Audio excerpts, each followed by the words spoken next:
Oh, 6:30. On the dot. Steven, you want to make me a co-host? Yeah, I'm just launching on YouTube, so give me a second. And it looks like Paige Cowley is among attendees, not us, so you might want to promote her. Okie dokie.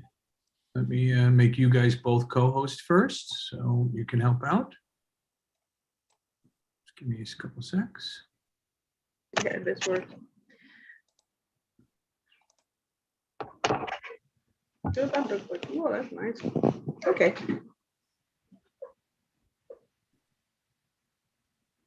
Okay, you guys want to attend to, one of you want to attend to that? I both made you co-host.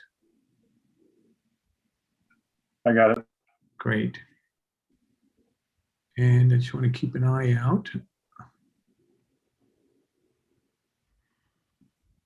Thank you. I see Captain Gallagher. Welcome. Hello, neighbors. And we are also keeping an eye out for Inspector Yaguchi. Captain Zuber will not be attending us, so if the team wants to keep a look for that. Just Will doing do. it. Captain Gallagher coming tonight, Steve? Yep, he's here. And, Oh, great. Oh, good. we're all good there. Good. I'm just doing a couple more things, everyone, then we'll call the meeting to attention. Just getting a little more organized here.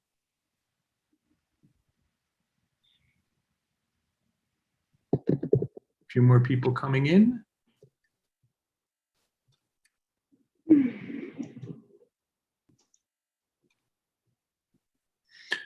Okay, so I'd like to call the meeting to order. And what I thought to do is to start out with just some basic meeting announcements, just to walk through the agenda very quickly, and then we can start out. So thank you, everyone, to the May CB7 full board meeting. Right now, we should have my Christian, our tech host, should be putting some links in our chat that will allow the public to sign up for various different sessions. Additionally, I sent a note out to elected officials and their staff, but and some have RSVP, but if you haven't, you're welcome to sign up as well. With that, just to quickly go through our agenda today, we're going to start out with our public safety session, and we have, I think, two of our leaders here today. One of them will not. We'll then go into the business session, I should say. There's 4 different resolutions across three different committees. We have BCI starting out first. We then have land use, and then we have HHS, which has two different resolutions. Then we'll break into the community session, in which we will hear from both the community as well as our elected officials and their representatives. So with that, I'd like to go into the public safety session. I know that I saw Captain Gallagher for a moment. I'm not sure. Yep, I see Inspector Yaguchi as well as here. But why don't we start out with Captain Gallagher, because he was here first. So thank you for showing up. Thank you for coming. And I think you were here for our last session, in which we have each of our leaders sort of give a brief report, and then we'll open it up to questions. So hand it to you. Thanks, Steve. Appreciate it. Good evening, everybody. It's good to see everybody here on what is a beautiful day outside. Before I begin with just discussing 2 crimes, I just want to make note that myself, Captain Zuber, and Deputy Inspector Yaguchi this morning attended the funeral of police officer Anastasia Sakos, who was a member of the NYPD Highway Patrol who was killed in a line of duty. He was investigating a fatal vehicle accident on Long Island Expressway, and he was horribly struck by a vehicle that was driven by a drunk driver, and he died on the line of duty.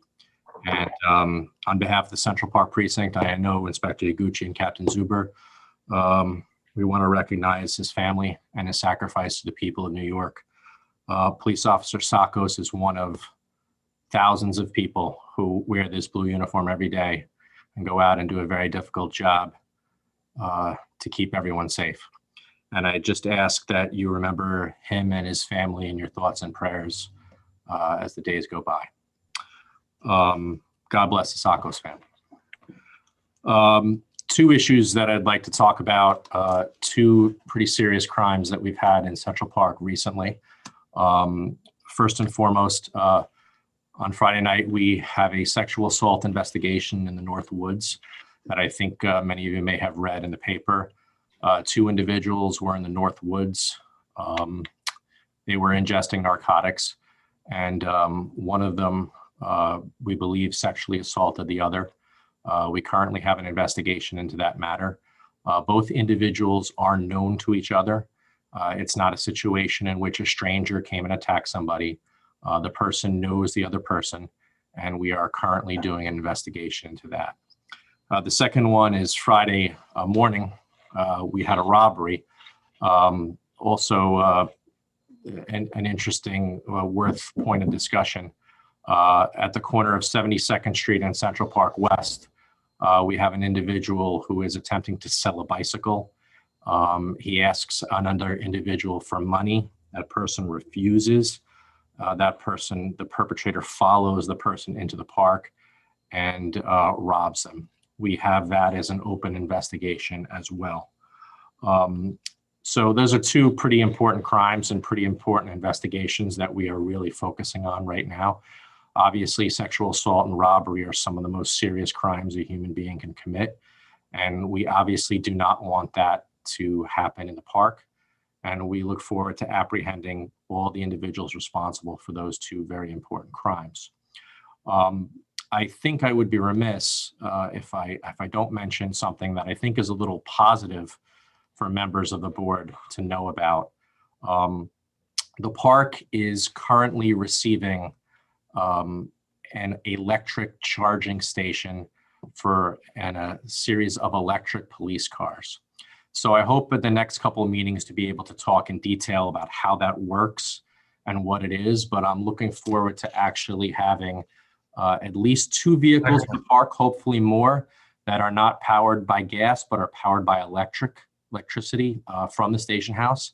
And I hope to be able to come back to you in the next month or two and actually talk in depth about how the vehicle works, what its effect on the environment is, and how it helps us patrol Central Park and keep it safe.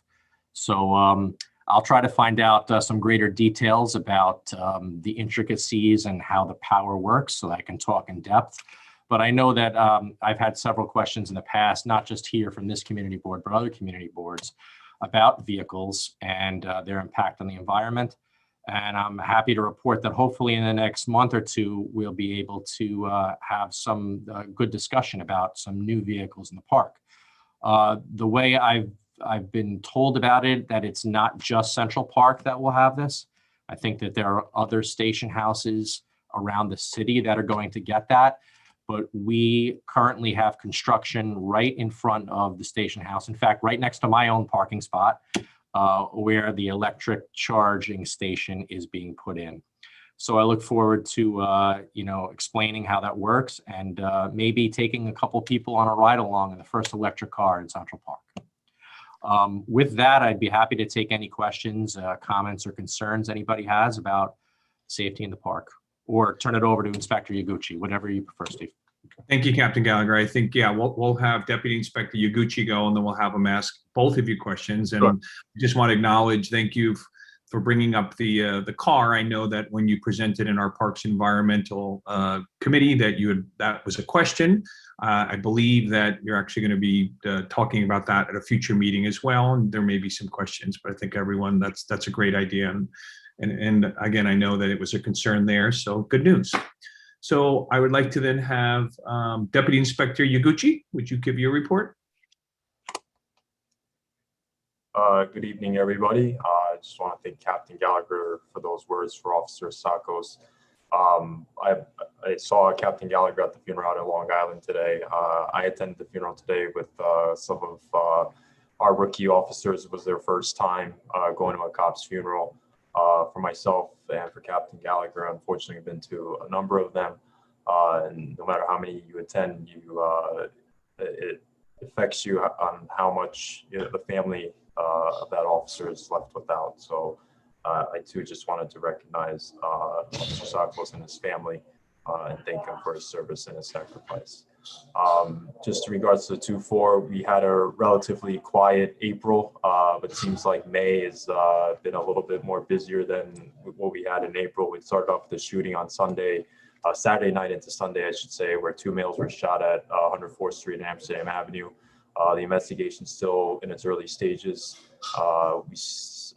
Right now, we don't have much in terms of suspects, but obviously a notable event. So I just wanted to let everybody know about that. In terms of other crime news, we're still down in robberies for the year, down in burglaries. We are up considerably in grand larcenies. Last year, we took a considerable dip. This year, we're seeing a considerable increase. We're still down compared to 2 years ago, but we're seeing again a lot of scams, whether it's by phone or whatnot. And I think that's something that I've spoken about in prior meetings. So that's the view from the 2-4, and we'll take questions from everybody. Great.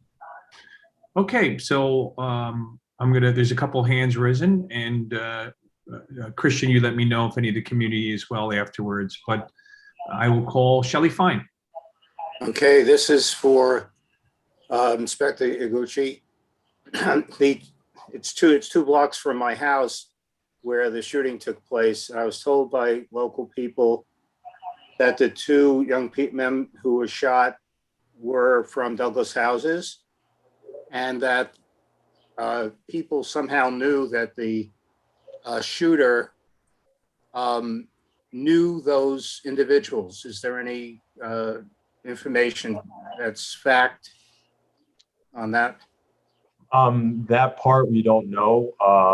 We are the 2, or at least one of them that was shot does have a record. So we're certainly familiar with him even prior to this shooting.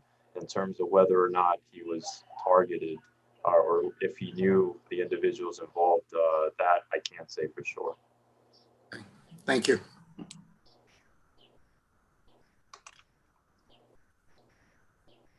Any other community board members, I should say? Linda, I see a physical hand raised. I'm on a different computer. Oh, look what I did. I actually turned on. There we go. No, that's not working. I actually unmuted at a certain point because I don't know if everybody here, this is for Captain Yaguchi, if everybody, Deputy Inspector Yaguchi, if everybody had heard the noise. We've got ATVs that are going up and down Amsterdam Avenue from the southern part to the northern part of the districts. Is there anything being done about these gangs of ATVs and also bicyclists? Have you come up with some solutions that can help, alleviate the danger and of course the noise? So for the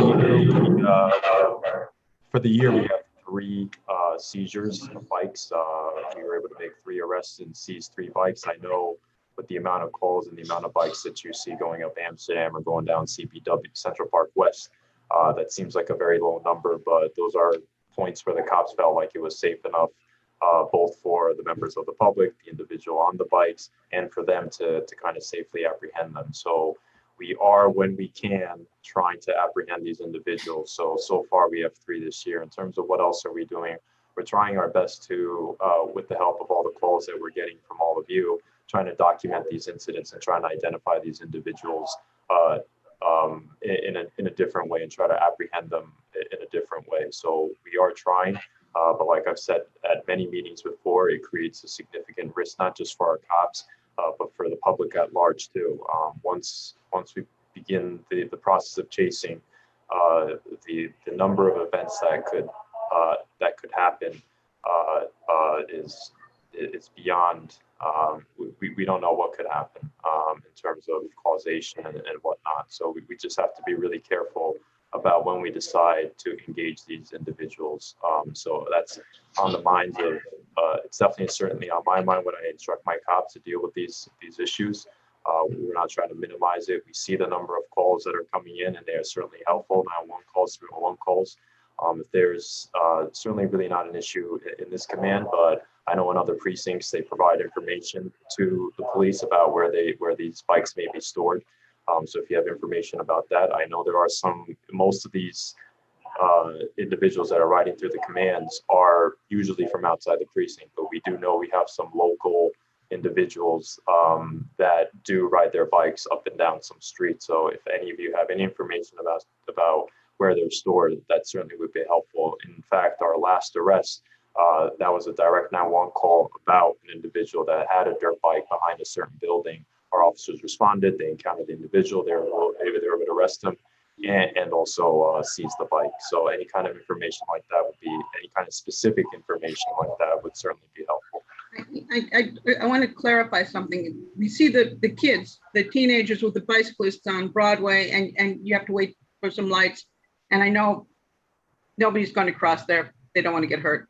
But what we're seeing here on Amsterdam Avenue, and I believe on Columbus, but I know on Amsterdam Avenue because I live there, what we're seeing are several times during the evening heading from the 20 to the 24 district, and there are multiple. There are like 12 of them at a time. And I don't know if everyone could hear it, but they're intimidating the diners.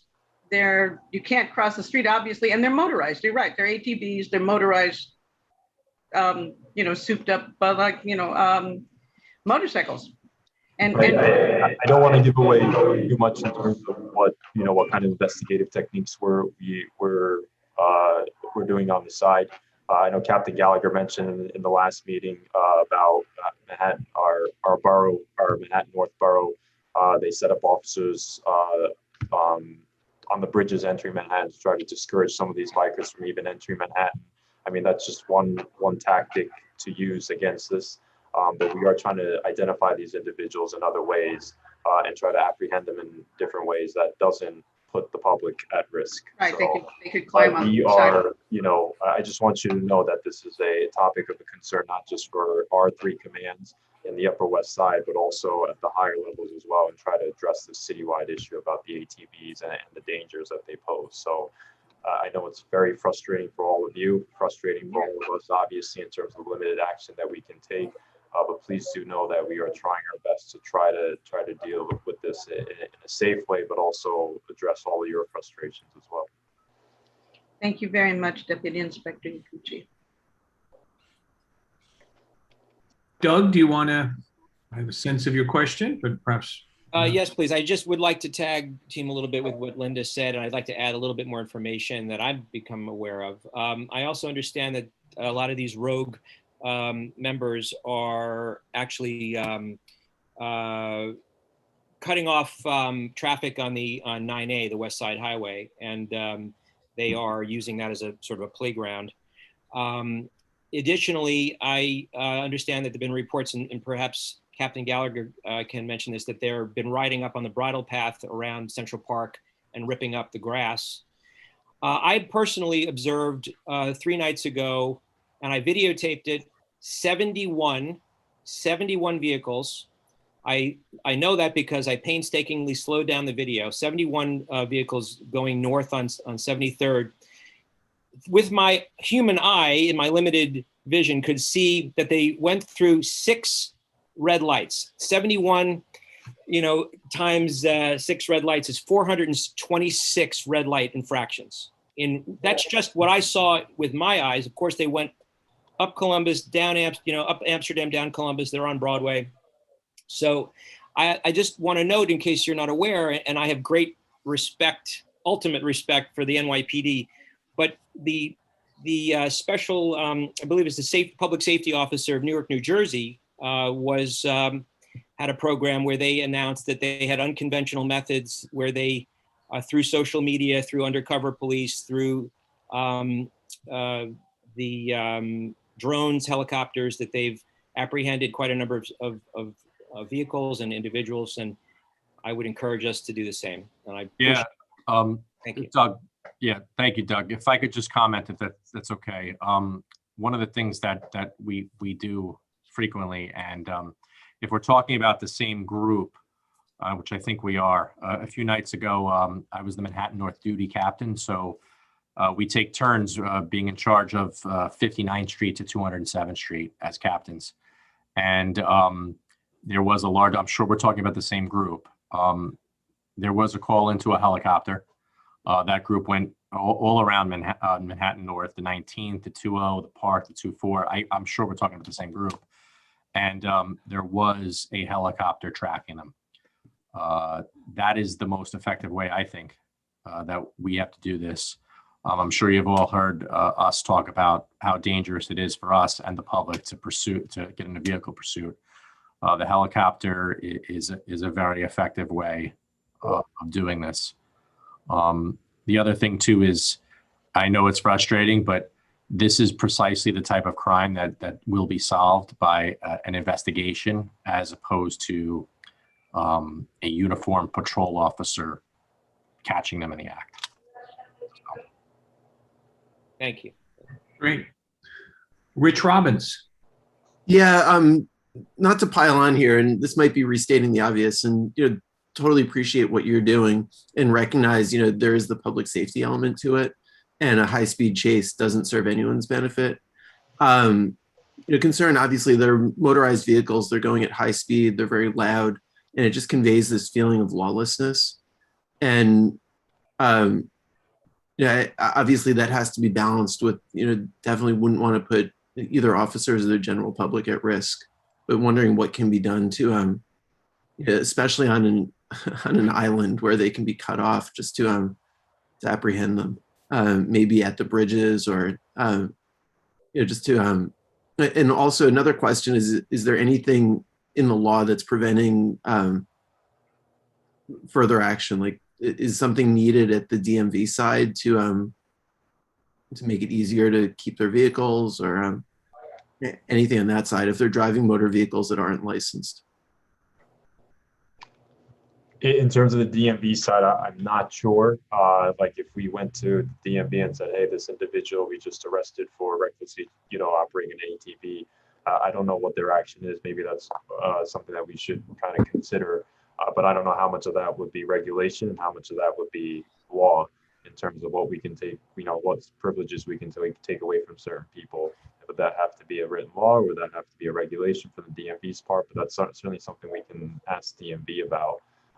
But just in terms of what you talked about, we are trying to come up with a lot of different plans to deal with it. Again, I don't want to get into too much like what we're doing to give away, to announce to the world what we're doing, but please do know that we are trying as much as possible. And then just at the local level, where we can tactically kind of intervene, we have been, and our officers have, and it's really kind of a judgment call on the officer's part to say, like, all right, at this moment we can kind of intervene them and try to grab them in a safe way. And even then there's risk because the second arrest that we had, they were able to grab this individual and they all fell to the ground. And who knows, the individual arrested could have gotten hurt, the cops could have gotten hurt, the bike could have ridden off and hit somebody. So again, like we're trying to come up with different situations, and on top of that, the cops are trying to find moments. I mean, literally moments, and the timing has to be right where they can intervene at the right moment and try to arrest some of these individuals. So, yeah. If there's anything we can do in reaching out to the New York State electeds, I think that's definitely worth that. I mean, again, I want to make sure that I maintain my boundaries here. That's up to them in terms of coming up with, is the punishment, whatever punishment that they would face if they were arrested, is it too light? Is there an incentive? Obviously, is the risk, the risk reward, so to speak, worth the thrill? But that's something that I think is always worth the conversation. But I don't want to get too much into to that part of it. I think the community should kind of decide on what needs to be done on the legislative side. Thank you. So any more community board members, because I'm going to move on to the community, and I'm not going to come back to the community boards, which happens sometimes. So I'm going to give a pause. Like, it's best if you put a digital hand up because I don't have all the screens. Great. So we're going to move on to the community. Christian, did anybody sign up? You want to? No one signed up, but you have 3 raised hands, I believe. Yeah, we had a discussion. Our preference is if you could, as much as possible, sign up because it's a little more formal, but we want to encourage as much participation. So I'm going to allow the hand raising. But in the future, if the public can, at the best, sign up, it's better. So I'm going to have Peter Arnst go first. So just give me a moment. And Peter, you are on. Thank you so much. And thank you all for your meeting and for having the inspector from the 24th here and Captain Gallagher. We're obviously in the 24th. I did want to second what he has been saying about the dangers. We had a young girl killed at 97th Street by a errant car a number of years ago, where he was he thought he needed to escape from the police. They were not pursuing him. And she was pinned up against a building in front of her grandmother. And it's just horrendous for the entire community. These guys are very good at what they're doing in terms of, I mean, they'll do wheelies, they'll spin around in the middle of the street. I will say that they have stopped coming up the Amsterdam open streets from 106th to 110th. They now veer off over onto Broadway. I'm not entirely certain of what has caused that, but it's very much appreciated. And as a second to that, I'll mention for all of your, that we are going down to 96th Street on Amsterdam starting this Sunday. We're returning back down to 96th Street. It'll just be on Sundays.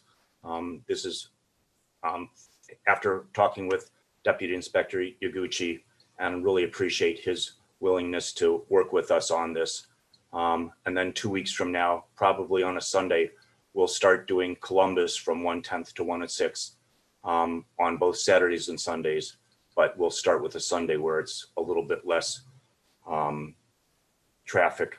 And we would love to see the traffic speed limits for both motorized cars and bikes reduced considerably. The bikes are hitting a number of people that are not reporting it, but have had significant injuries. And it's a concern. So thank you very much. I'll look forward to giving my comments later. Thank you. Okay, thanks, Peter. And I think that we commented on it, so I'm going to move on to another question because I think both our leaders sort of commented on this. So Nicole, oops, it's moving around. Nicole Metzger, I'm going to promote you now to allow to speak. Thank you so much. Deputy Inspector Yaguchi, I was wondering if you could comment on the robbery at gunpoint that happened yesterday at 88th and Central Park West. I think it was around 4:30 in the afternoon. Sure. Just so you know, there was no robbery there. However, there were two related incidents up on 103rd Street and another one down at 88th Street involving the same perpetrators, we believe. Basically, they forcibly entered a home. We took it as a robbery, but just to kind of alleviate everybody's concerns, not that it makes it okay, but the victim and the perps, we believe, know each other. And they had some prior dispute and trying to settle a prior debt to each other, I should say. So there was no robbery on the street, but there was an incident that took place inside of two buildings, related incidents, we believe. So that's really helpful context. Thank you so much for sharing that. Thank you. And we have one more hand, and it's Jonathan Halpern.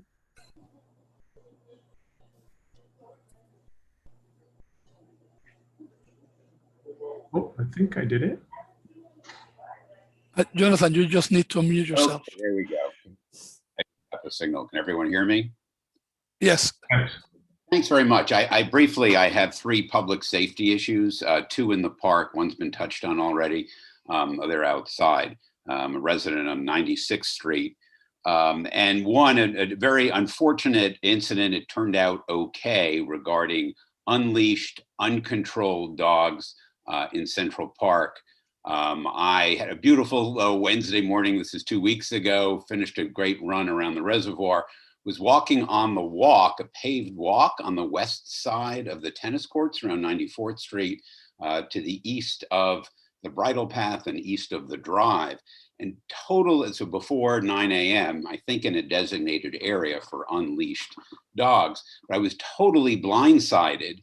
And I'm not a small guy and was just walking and totally uplifted and went right back. Two dogs just undercut me, went straight back, smashed my head straight down, and was bleeding and have other injuries, including the tailbone. Fortunately, I don't think I had a concussion. There was a dog walker. And these dogs were simply not under control, and the dog walker was not in a position to control. I didn't call 911 for an ambulance. It was late to a meeting, but got up, got the phone numbers, and called there was a witness and of the dog walker, and I've been in touch with the dog owners. But to a couple points. One, and Officer Hernandez, I think, of the Conservancy was excellent, highly helpful in speaking with him. But as he put it, I mean, it's a privilege to have dogs unleashed. I'm a fan of dogs. I like dogs, but I think these are a real hazard. What happened to me is a freak incident, but that's what the rules are designed to prevent. I had to get a CAT scan of my head. I had to see 3 or 4 doctors. And so I think there needs to be greater control enforcement of dogs or real designated areas for dogs to be in control of the dog walkers or their owners. The second thing was I tried to file a report at the precinct and was told I couldn't because I didn't call for the cartaway or for an ambulance.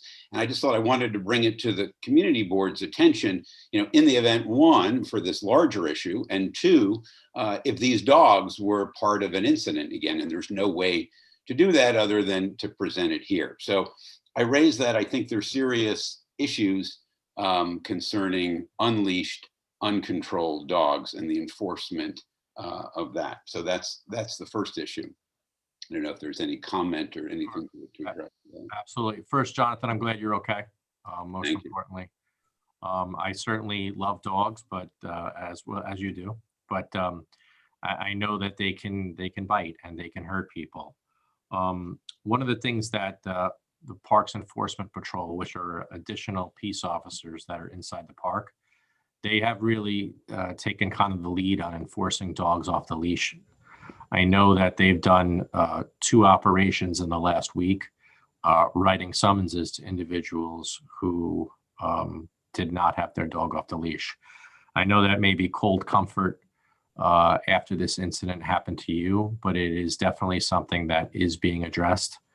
And in the particular places and times where people do have their dogs off the leash. Okay, thank you. Yeah, it's just for the dog walker to be in control of the leash. And that's, I understand that may be a challenge. Maybe there are some enclosed designated areas at the designated times to have them where they can run freely. But this was completely blindsided. And I saw other unleashed dogs that were under control. Anyhow, so that's one. Just so Jonathan, if I could be a little proactive, we're hitting, your time is sort of up here. I want to be respectful. So if you have some quick questions, that's great. But there's sort of a suggested time limit, and we're about that. So I appreciate a couple more questions. Feel free to ask, and then we're going to move on with the meeting. Thanks. So 20 seconds. 2, the ATVs also in the park over hills. They're blinding their kids, their infants, their adults at risk. The third issue is on West 96th Street, going from west to east. It's often turned into a speedway, especially Sunday evenings where cars from Columbus are trying to track right through to make it to the light at Central Park West. And there are cars that are double parked, unloading Sunday nights. There are little kids, infants getting out. There is going to be, unless there's some enforcement, protection, or safeguards, a serious injury or death because of all the kind of rampant menace that these speedways have been created. So that's it. We just appreciate attention to those issues. Thank you. So I have one question for both of you, and it's because it's not in your areas, but there was an incident the 20th regarding a pedestrian and an e-bike, and unfortunately, I believe it ended in a death. and which is very, very sad. I'm just curious if either of you can add any light. I know it was in the 20th. I'm not sure how much this type of communication gets shared, but do either of you may know any other details or can share any thoughts on that subject in general? I heard about the incident, but I don't know enough about it, so I don't think I should comment on it much. But I did hear about it. Yeah, I'm familiar with it. I don't know that I could go into detail about it, but I can tell you that the e-bikes are a concern and a problem, and I'm sure everybody that lives in the neighborhood realizes that. Okay. So yeah. Thanks. Yeah. That's it. I appreciate it. Well, we're gonna close our session now, and we want to thank both Captain Gallagher and Deputy Inspector Yaguchi. I'm gonna take that ride with Captain Gallagher, so I'm gonna take him up on that. I'm gonna Yes, I would like you to do that. Maybe I will do the actual my part of the meeting from the car if you'd like. Very exciting. We've talked about that, so I'm taking you up. Very first time ever a community board meeting from inside a police car. Well, Steve, when the day is right, we're going to take you up on that. Okay. Steve, can you hear me? No.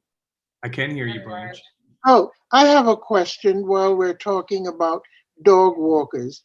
Is there a law or any form of regulation as to the maximum number of dogs that one walker can walk at a given time? You know what, Blanche? When that just came up a few moments ago, I literally started thinking about that. Yeah. I don't think there is. And I mean, I could be wrong, but you can see some dog walkers, with a lot of dogs. Oh, they're overwhelmed. Yes. I don't know if there is a law. I doubt there is, but that's a great question. Okay. I have a dog and I heard it's 5. I heard it's 5 dogs per dog walker. Yeah, I used to hear 5 or 6. I think Actually, the 5 and Madeline 5 pertain to specific dog runs and how many they would allow in a specific dog run from a dog walk. No, this is not a run. This is on the sidewalk. Right. It's 5. Okay, well, perhaps I will follow up when I get that ride and I will get the information specifically. But Captain Gallagher? And we'll follow up with that information. But I want to once again thank both of our Deputy Inspector and Captain for coming. This is valuable time for them, and everyone should know that they move their shifts around to attend, which I greatly appreciate, and I think everyone else does as well. Could I ask Captain Gallagher how we sign up for the ride along? Well, I got to get the car. Once I get the car first, I will actually make it available. Get busted, Rich. Get busted. That's right. All right, thank you again. Not the way you want to ride along, Rich. Thank you. Nope. Thanks. Take care. Okay. Thank you. So we're going to move on to, with that fun stuff about ride-alongs and dogs. That's a perfect segue into the business session. So let us jump in. We've got four groups, and we're going to start with business consumer issues, and with our co-chairs Linda Alexander and Christian. Christian, you want to announce? Sure. So in our May meeting, which will be next week, Wednesday, we're going to have a discussion about the partly would be like we have a discussion like for delivery people, the usage of laboratories for delivery people. There have been some complaints, that some of the restaurants don't allow the delivery people to use the restroom, and that is a hardship for the delivery people. So we're going to have a discussion, and we have invited the delivery companies like DoorDash, Uber, Grubhub. So far, we only have had one confirmed. Yeah, but DoorDash actually is the parent company. But DoorDash is the biggest one, yes. Anyway, yeah, so we're good. So, so that should be a good discussion. Christian, is it you're not going to be inviting advocates for the delivery workers? No, you know what? Actually, no. This is going to be a discussion with the providers, and also the restaurants have been invited. The delivery workers will be another meeting, Ken. But right now, by the way, I've spoken to delivery workers in this neighborhood, and I've spoken to 6 restaurant owners, all of whom say they don't have a problem on the Upper West Side. We cannot, of course, account for anything else. This is not a discussion we're going to have now. We're going to segue into BCI, but you're all invited to that meeting. I think it's important to be there. It's not just deliveristas, it's people from all over the world. So it's delivery, third-party delivery folks, bicyclists, but they're also Fresh Direct we're going to be talking about, and truck drivers. And so it's a much bigger discussion than just one group. Can you explain why delivery workers are invited? We're not going to debate this issue now. debate this, Ken. The hopes was to talk about this during the chairs. Actually, call. yeah, and actually, Linda, Ken, please. if you'll recall, what I said to you Linda, was the next please. meeting we're doing. Linda, please. Okay. It is time to go over the BCI applications, and that's the point of the meeting that we are at. Thank you. So let's do that now. Okay. So we had, Roberta Seymour came and she did a wonderful presentation about CB7 Budget and Strategy Committee on District Needs and Budget Priorities. It was a great discussion. And so I think all of the committees are going to have that benefit from Roberta. Then we had 3 applications, all of which are pretty pro forma. One was a class change application for SLA, La Dinastia, which is a Criollas Chinas restaurant. They have applied for a full bar after all these years, so not just wine and beer. So that was the first one, and that was approved 7-000, and non-committee members 1000. Do we want to discuss or call to question? Is there anyone here to discuss? Actually, if there's no objection, I would say that let's talk about 3 of them, and then we can maybe just take one vote. Okay, that sounds great. You want to take the next one? Sure. Christian? So the other 2 were new applications for SLA license, 210 West 94th Street, which is the Taqueria 86, and 667 Columbus Avenue, which is a Picky Barista. Again, there were no one came in opposition to any of them. They both got approved 7000 committee members and 1000 non-committee members. So if anybody have any questions, we'd be glad to answer them. If not, if anybody wants to move to a vote, go ahead, Ken. I just was wondering why a coffee shop needs a liquor license. And in the case of the barista one. The Picky Barista. Yeah, Irish coffee maybe. It's not just, I think they're offering more than just coffee. I can answer that. Yeah. It's basically they're going to be serving a coffee bar during the day and more of a wine bar and having drinks at night. It's sort of a dual. It's a small space opposite Trader Joe's, the new development. I think they have it's like 1,000-foot small. It's a relatively small space. Thanks. Okay. Call the question. So we will be voting for all 3 unless anybody has any objection. Oh, you want to say something, Barbara, or you just voting? Yeah. Okay. So all those in favor, please raise your hand. Unfortunately. So Bev, Julian, who's helping? I'll do the votes today. So when the co-chairs, we'll let for the full board, once it's time to vote, we'll let the secretaries here do it and be a little bit more efficient. So Julian, you want to count it out, and then everyone, right. your physical hands, put their physical hands up. I see we have 36 virtual hands. I see 2 virtual hands right now. I see Linda and Stephen. Are there any other physical hands? Blanche, yes. Blanche is saying yes. All right. Paul Fisher says yes in the chat. I don't know if you counted that. Great. Okay. So that's 4 plus 36. We have 40 yes. Everyone can lower their hands now. Thank you. All right. Any no votes? Please raise your hands.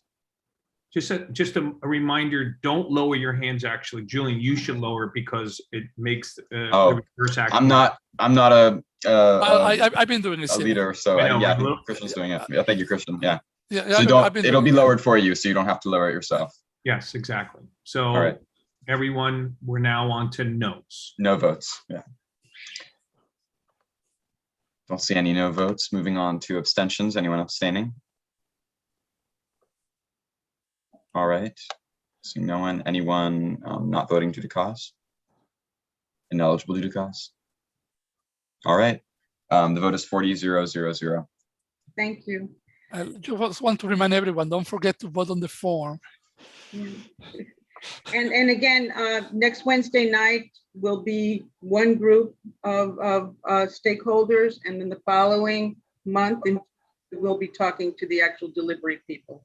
So that's how we're going to separate. So rather than having a chaotic meeting, we're going to have a meeting where we can find solutions together. So thank you so much. Thank you. So let's move on to land use. We have Richard, Ash, and Jeanette. Thank you. So Christian, I did send you an email with a slide on it. Yes, actually, it was a thumbnail, so it's just so small. So you can open it. You can open, yeah. So let's see if we can do this without it. So Landmark West, as many of you know, has been, well, maybe perhaps you haven't known, but the ABC sites between, sorry, I have to pull I have the wrong image on my computer. You should be able to share it. I might have been a little slow to the draw. Columbus and 67th Street is the former ABC site. They're moving out of there and have sold the property. And that site was taken out of the Lincoln Square Special District because of its special use as a studio. But now that the use is changing, taking a look at that site, there's a question of, is the zoning appropriate not being part of the Lincoln Square Special District? So Landmark West and their consultant, George James, came to present to us at the Land Use Committee meeting. And he explained that the ABC site is contiguous to the special district, but was excluded, as I was saying. And what they would like to do is amend the map so that the ABC site is now part of it. The ABC site is zone C47, which allows for standard towers. These are towers where they basically take all of the bulk from the site and they just go straight up as tall as they can. Nobody's saying that that's what's going to happen, but that is a possibility. And so theoretically, they could have two towers as high as 1,600 feet, which would be out of scale for sure. The Lincoln Square Special District, however, imposes a minimum lot coverage for bulk and tower regulations, which essentially would limit the permissible height of the buildings and the district to approximately 400 feet. So really like a quarter of that. And the result would be more of a tower on the base, the more traditional type distribution of bulk and development that we have here in the Upper West Side. So only a change in the type of tower structure allowed would happen if the ABC site was included as part of the Lincoln Square Special District. We are not looking to change the amount of developable bulk or air rights or anything that the new owners of the ABC site would have. And so it seems like a very reasonable action. And Landmark West has asked if Community Board 7 would like to join them in being a co-applicant of the ULURP action. Richard, did you want to say anything? No, I think you've covered the lot. So I guess we can take other than one other minor, not so minor detail. Not only did Landmark West take the laboring oar in getting this thing in front of city planning, but they've undertaken to underwrite whatever expenses involved so that they will not ask CB7 to participate in funding any environmental impact or other statement that has to be prepared. Correct. And then there's the Lincoln Square Special District has certain sections related to use, and this would be a under the map C, which allows all of the commercial uses that are currently allowed. So we don't feel like we're really constricting what the new owner can do on the site. We're just preventing the chance that somebody decides to build a super tall on the site, which so can we can take some questions. I'll help you out. One thing, Jeanette, if you want to try, I mean, I think it'd be interesting if you could pull that. I tried to pull that image up too. If you want to try and get it up and show it, I think it'd be interesting and kind of. I can do it from my own computer. Yes, I can't do it. I'm sorry. I can't do it because I need a new computer. My computer is too old and I can't do Zoom on it. So I do Zoom on my iPad and the images on my computer, but I can send the whole presentation to somebody. I just send it to all of us and maybe Mark and myself, and we'll multi. And, I think for tonight's purposes, what's important is that if you look at the Lincoln Square Special District and you look at the ABC site, yeah, there. The ABC site looks like and was specifically carved out, but for the fact that ABC was the owner, that site would have been included in the Lincoln Square Special District. So. And I think the map shows the map, the red is the ABC site and the black outline is the special district. Okay.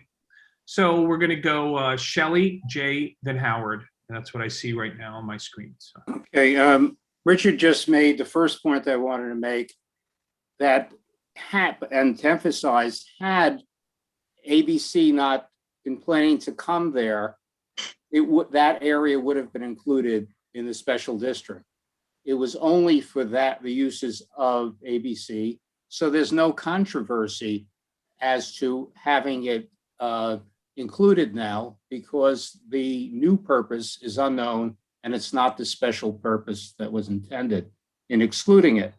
The second is Landmarks West on its own will not have a strong enough voice to proceed with this. From my perspective, I think the support of the community board would be, which is, I think, in our interests, the interests of our community, would greatly strengthen this application for the change in the zoning map. Thank you, Shelley. Jay? Richard, you probably already have looked into this, but since the board is a city agency,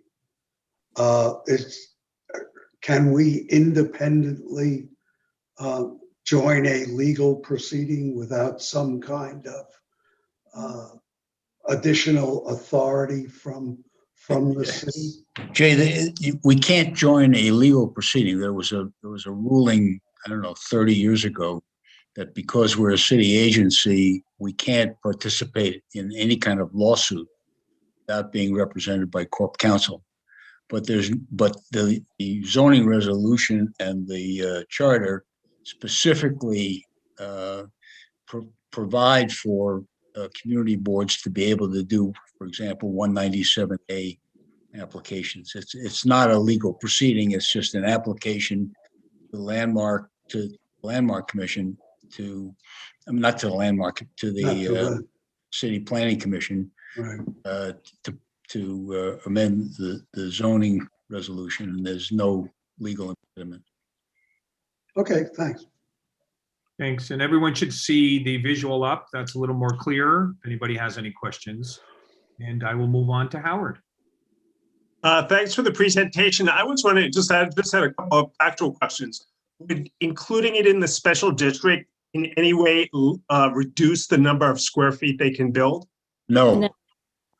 Not at all. Not 1 square foot. Not an inch. It would just change the configuration of what they build. Right. And we're not talking about reducing it to a townhouse. They could still build some 40-story towers. They just can't build a 1,600-foot building. But so if it weren't included in the district, they could build a 1,600-foot building, but that would imply there would be a lot of open space, wouldn't there? Because it's the same number of square feet. So I just want to be clear, what we're, correct me if I'm wrong, I just want to make sure I'm understanding this. What we're basically precluding are tall towers with some kind of space, community space, public space, or park, or whatever at the base, versus a more conventional development, which would not have that kind of open space. Yes, and if I could say who I'm sorry, I'm not sure who was able to pull up the PowerPoint, but you can go to the slide about 6 or 7 slides down. You'll see the existing conditions that'll show you the distribution of the bulk, what they could do if they cleared all the lots and it was a Corbusier tower in the park, 2 cylinder towers. And then you can see the third slide would be what the maximum bulk that they could prepare if it was a tower on a base. So my final question then is, if it's a tower in the park, I see we get the tower, but my question is, do we get the park? There's no, they would not be required to provide any public space. It could be the current zone. What would be there if they built the tower? Howard, it could be a private park. A private park could park, have a fence around it. There's actually some sites like that most recently. So the slide you're seeing now is existing conditions in the pink. And then if you go to the next slide, this is what the tower on the base would look like if they maximized the development and retained the one historic site in pink. And then the next slide, this would be if they decided to put all the towers into, all the bulk into 2 towers, and you can see the area that's not pink would be open space, but it would be private open space unless they decided to open it up to the public for some reason, but it would be open space with a lot of shade. They could also build slightly shorter towers and put some bulk where the open space is on this drawing. And So just to confirm, it's conceivable that they could build really very tall towers and not have any open space at the ground level. and if it was connected to the district, would the 400-foot towers essentially, in order to build 400-foot towers, would it essentially take up all the land so that there is no open space? What would that look like? There's a requirement that I think at least 60% of the allowable FAR be in the first 150 feet of height. But the space in between the towers would be filled in as well. I'm not sure whether they could build the park, but I think it's unlikely that they would. I just want to point out that nobody is saying today that these towers would be built, nor are they saying any kind of open space would be built. What we're doing is just preemptive planning, saying like the zoning wasn't created in the Upper West Side to allow these type of towers. But because of the size of this continuous lot of all of the ABC properties together, you would have this outlier. It's an ability to aggregate all the space, essentially. Exactly. So we're trying to preempt this, to do planning as it should be done. We're not trying to curtail what the developer could do.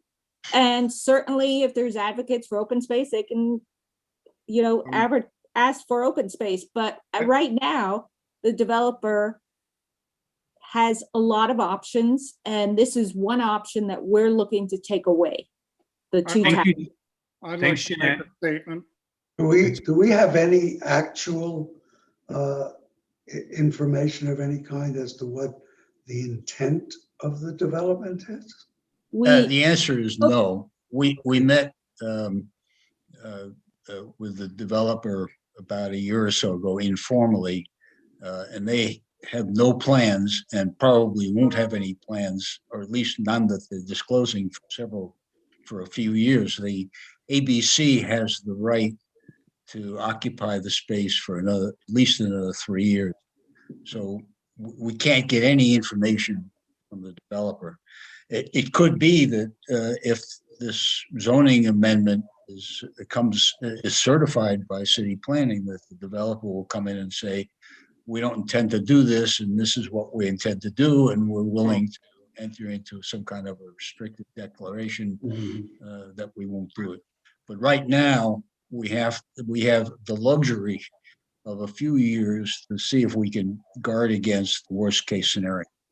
And I would just add that we do know that the developer is aware of what Landmark West has been doing to date. That's been in the press, and they've participated in some of the meetings, and they have not volunteered to speak up.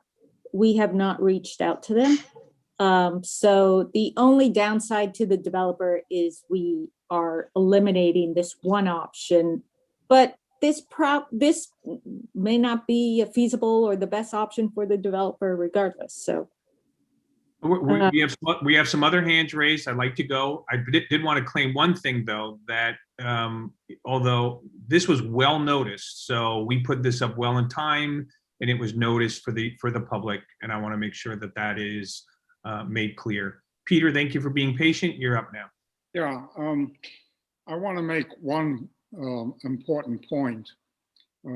Everybody knows this site is west of Central Park West, and therefore the setting sun, or the afternoon sun, I should say, after 2 o'clock, or even after 1 or 1:30, would begin to cast a shadow over a good portion of the park. That we're not just talking about a few weeks a year, but we're talking about a significant time in the summer and the fall. And that's a big difference between the buildings that are south of the park on 57th and 58th, 59th Street, where the shadows come around noon and therefore are much less of a shadow. Those buildings are bad enough. This would be a huge blight on Central Park. I think it's a definite no-no. You can't do this to Central Park. It would be a complete disaster, in my opinion. Thank you, Peter. We're going to do Melissa and then Clary. Melissa, you're up. Yeah, I am conflicted, so I'm not eligible to vote on this, but I guess I wanted to ask a question, which is, would a rezoning like this trigger MIH? And if so, would it be kind of a more impactful rezoning if it like could create more affordable housing, which is something we ask for and talk about all the time, instead of just making it a special district that has certain bulk requirements? That's an interesting point. It's a good point. It's not what has been suggested by Landmark West, and it may develop from our discussions with city planning. But if we're going to join Landmark West, it's really got to follow the contour of what they have envisioned. But it's a point worth examining. I'm not sure how affordable housing fits in with the Lincoln Square Special District, but we can look into it. And I would just add to that, one, we don't know if the developer is going to be building market rate housing, or if he's going or she is going to continue to use this as a commercial space. We don't know if they're going to tear down everything that's existing. The buildings are not that old. And if we were going to go through the trouble of asking this particular site to have affordable housing, then why would we only look at this site and not look at larger sites within the whole Lincoln Square district or other parts of our community. So I think the action we're bringing today is one that is very specific to the fact that here's a block that was excluded from the district. It should have been part of the district. It was excluded because it was a very unique use of ABC Studios that didn't fit nicely with the rest of the district. And now that it's going back in, they can keep the existing buildings as is, and they have the flexibility with use, but we're not trying to create a whole new development or zone here. We're just trying to sort of tie up loose ends. Melissa, it may well be that they're eligible, that the site is eligible under either zoning for voluntary affordable housing, which would give the developer a bonus, but not a 25%, not a mandatory housing bonus, but a voluntary one. Thank you, Richard. I just want to pause 1 second. Christian, just so I can manage time, is there any public that we're going to acknowledge after? No, for this topic. Okay. All right. Well, I'll go back to the panel, to the members. I just want to acknowledge we've got 5 hands raised, and again, if you want to give us support, I hope it's brief. If it's a question, I hope it's not already asked. So hopefully we can be efficient with our time. But I will go and have Clary speak, and then Sarah, and then we'll go through the other hands after that, but just getting everyone prepared. Hi, I completely support this. It's very straightforward, very sensible, and very well done by the committee. Thank you for doing that, and we should, in my view, just plain vote for it. I wanted to comment on the couple of questions with regard to what the developer had said let's call it its intention is. In my strong view, those questions are not only irrelevant, but any answers are, any statements by any developer, whether it's this one or the one that buys it next before they build on the site, or the one that buys it from them before they build on the site, are really of no value to us. I just want to give 2 brief recent examples, relatively recent. One is we went through a huge land use review procedure at what was then called Riverside Center. We had many meetings and much negotiation, and they trotted in a fancy French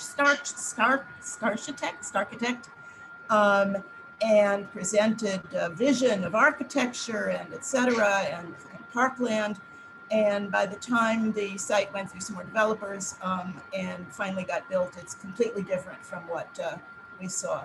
The other thing is on 66th Street, where the land use committee knows a lot more about this than I do, where they kept showing they were going to have a 25-story building, I think it was, and that was what they filed for, and that was what was there for years. And then guess what? They're not building a 25-story building, they're going to build super tall. So I just think that any focus at all on what this developer or whoever buys it from this one, if somebody else does, or the next one, is just irrelevant to us. Thank you. Thank you. Sarah. Yeah, Clary, that's a great point. The purpose of zoning is for our plans, not for caring what a developer wants to do with the land. I thought Howard asked a great question about the public space, and I think the point that the developer wouldn't have to make any space public on the ground level is a great point.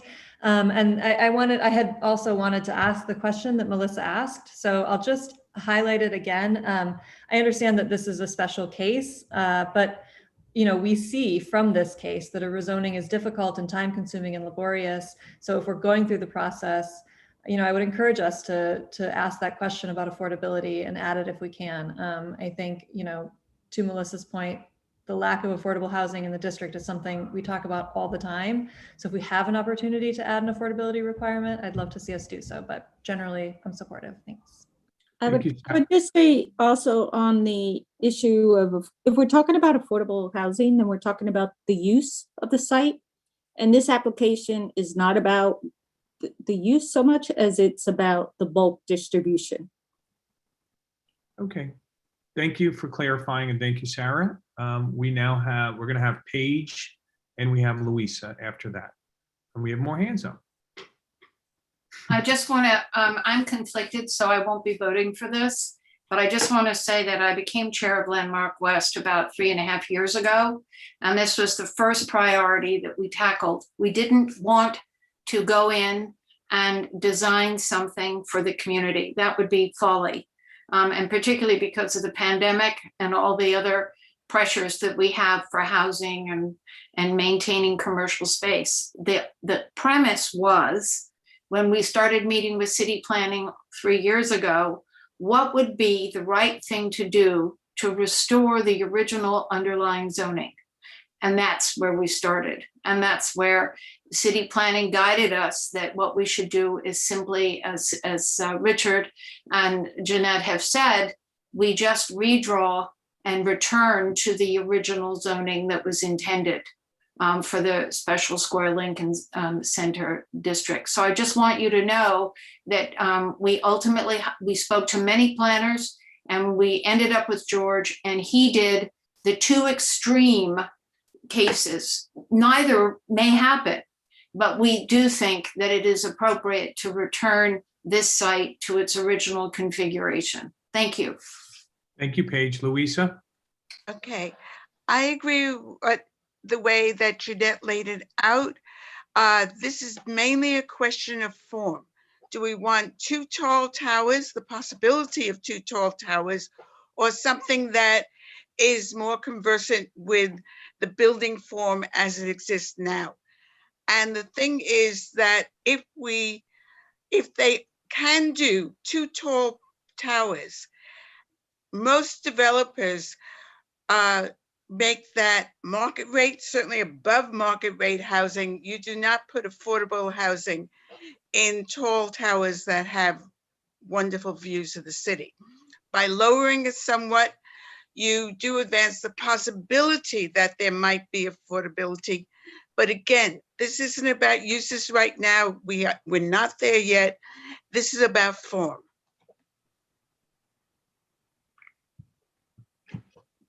Thank you, Louisa. So I'm going to stick with first time hands. We've got more up. We're going to go to Rich. So first of all, I strongly support this. I think it's the right thing to do. As far as Melissa and Sarah's suggestion about affordable housing, by all means, we want more affordable housing. I just feel like this isn't the right forum for it. And it feels like a bit of a pile-on where we're singling out a specific building or set of buildings for a very unique reason. And I agree with Jeanette that the affordable housing is something we should be doing district-wide, and to take advantage of our taking a really extraordinary action because of this one zoning issue and making it an issue on affordable housing seems like we're just singling out one property out of many on the Upper West Side. So I don't know if this is the right forum for that. Though I do agree with the sentiment that any development should have affordable housing. Thank you. We're going to continue on, and we're going to have Robert speak. And again, we've got a lot of hands back up again. We've talked about a lot of subjects, and I'm hoping we can keep our comments brief, or if it's a new question. But I think we've addressed the housing issues and the large towers, and several issues have been addressed. So Robert, you are up. All right, thanks, Stephen. As we ponder affordable housing, and we're all the advocates, and certainly I am all my life in my market and my real estate, but it's always good to keep in mind what the market in the private sector, so-called private sector, private developers have in mind. Our famous and renowned 200 Amsterdam, which we fought, and certainly Helen fought like hell, and lost the case. And you may already have read this last week, a couple of weeks ago. The 47th floor, which would have been the pullback level if we had won the case, sold for $17.5 million to a local resident. So insofar as what the demand is, it's always good to keep this in mind, that the private sector is a completely different beast altogether. And I do agree that the affordable housing push by us should be area-wide, and that not really focus on a particular development, because this private development is a real monster, and there's a demand for it. There's a demand for it. Thank you. Thank you. Is it possible? Ethel, Thank it is you. your time. Yes, thank you. I want to quickly zero in on 2 or 3 points which have been stated, but I want to put them together. And what I think would perhaps summarize why this is a very good thing to do. First, we all commend the efforts and the long time work of Landmark West and of their consultant. It is also generally acknowledged by city planning that while that is a reasonable effort, the chances of it occurring and being made into the zoning resolution are enhanced if the community board collaborates and advocates for the effort. It is widely known that ULURPs coming from the community as aided by the community board have a good hearing, and that's why this collaboration is very good and the timing is good, and we commend Landmark West, but this is the time to do it. Secondly, I echo Melissa and others. This is about bringing this site into the Lincoln Square Special District in terms of form and zoning. When that district was established, there were plenty of complaints about it. It was too big, whatever, because there was another context. However, what otherwise could happen here, you have seen an enormous straight-on tower out of any context. This is bringing a site into the Lincoln Square Special District. Third and last, it is possible, and part of what we would all try to work together on is to assure and work with the developer and city planning on the form and the resemblance to the regulations of the Lincoln Square District. And we will also have the strong possibility, nothing's a guarantee, to possibly encourage a percentage of affordable housing in that site, as can occur in the Lincoln Square District as well. So this is a very good thing to do. We all want big things of affordable housing, but you know what? This is a problem, and one that would be disastrous if it was allowed to go, let's do this. It's really key, and make it happen and do it as we are all trying to make it happen together and with a good form. And it is to be hoped, lastly, in collaboration with the developer once we get this passed. Thank you, Ethel. Ira. Not going to say, sorry. Okay. There is the opportunity for affordable housing here. Whether it's likely or not is another question, but I can tell you that I worked on a project that's 50 something, 55, 56 floors, market rate rental in Brooklyn. The building was roughly 25% affordable, but it was an issue of the configuration of the building on a large site and what made sense. And there are ways of doing this if it's in the developer's interest to do it.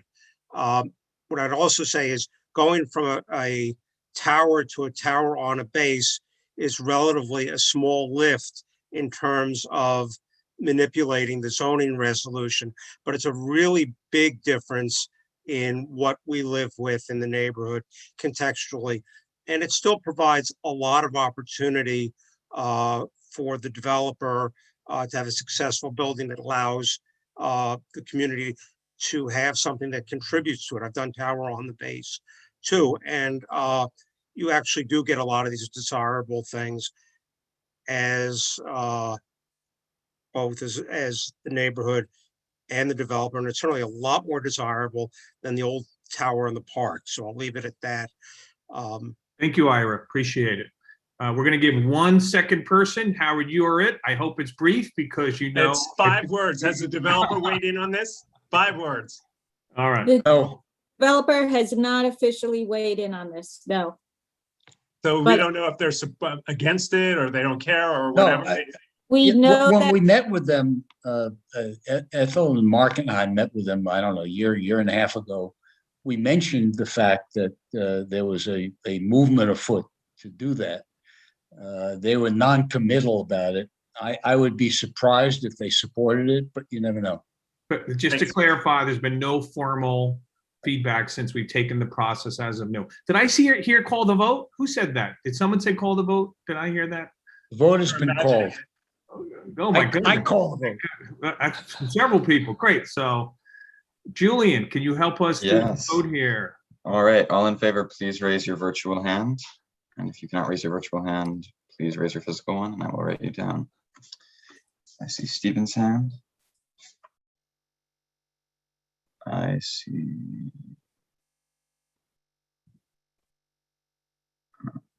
Paul Fisher in the chat. Yeah, Paul Fisher. Yes, as well. Are there any other physical hands being raised? Blanche, do you want to say yes? Yes. That's 3. So Blanche as well. 3. Okay, thank you. All right. Otherwise, I see. All the virtual hands were just lowered by someone, I think. Can everyone re-raise virtual hands? There is just, My apologies. No worries, no worries. Okay, everyone, please re-raise your virtual hands if you're voting yes on this resolution. All right, and we already have the physical hands counted, so I'm just going to wait till everyone re-raises their virtual hands. All right, I'm seeing 27 hands right now, which added, that shifted. Okay, it's saying at 27. Okay, so we have 30 yes votes. Now we can lower everyone's hand. Christian? Okay, All right. no. No votes. Please raise your hand if you're voting no.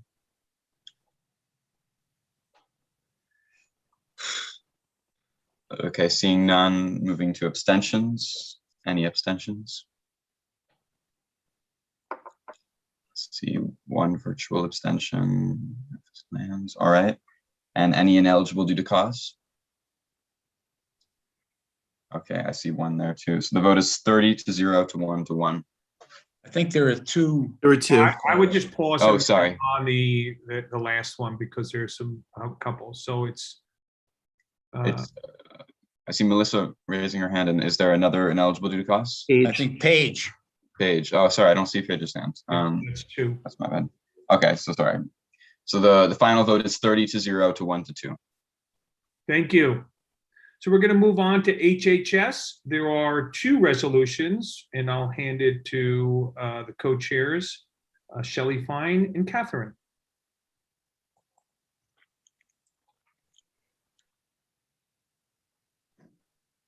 Shelley? Shelley should be presenting this one. Here, sorry, I'm sorry. Okay.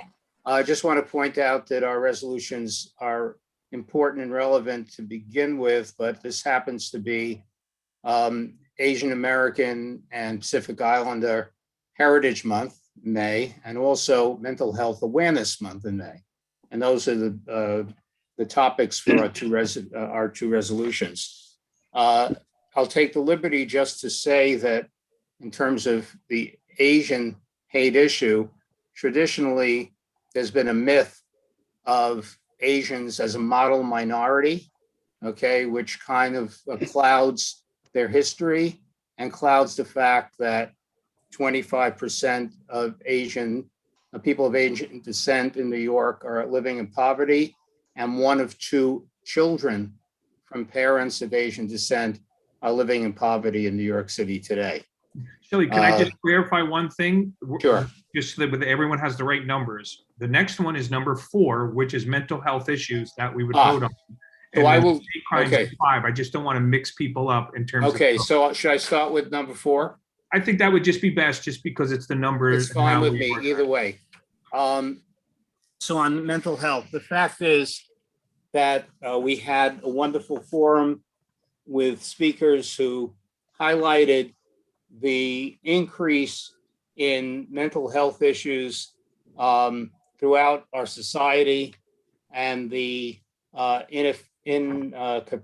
lack of capacity of hospitals and healthcare institutions, both large ones and small ones in our community, and schools to address those issues.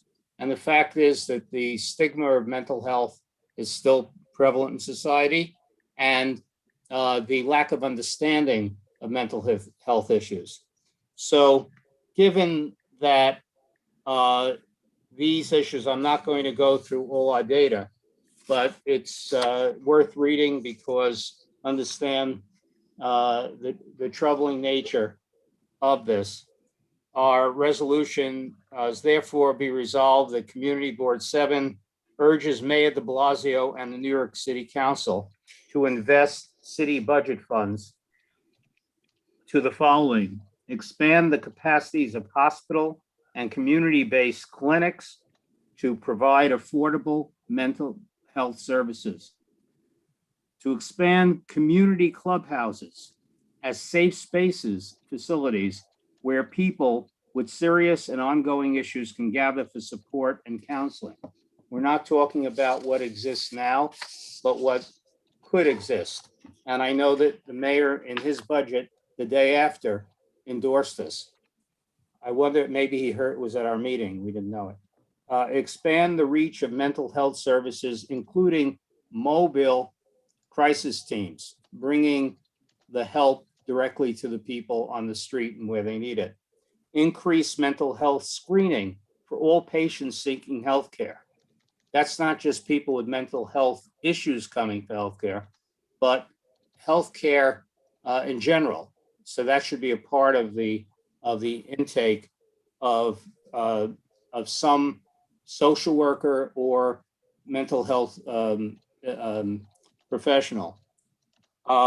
Establish more freestanding mental health clinics, including one in our community district. There are 2 in Upper Manhattan. We do not have one in our district. Overcome the cost barriers for those with and without insurance that prevent people from receiving urgent inpatient and outpatient mental health care. To expand trauma-informed therapy for victims of abuse and trauma. Trauma being disturbances or incidents that people had in the past that may not be known, that may be contributing to the current situation. Expand trauma-informed therapy for children and adolescents in communities hardest hit by COVID-19 pandemic. Furthermore, be it resolved that Community Board 7 recommends that mental health care providers increase their use of student interns from the local communities as peer support specialists and peer recovery advocates. That furthermore, be it resolved that Community Board 7 urges Mayor de Blasio and Schools Chancellor Naisha Ross Porter to institute a policy of creating spaces to process feelings, emotions, and grief and trauma at the elementary, middle, and high school levels.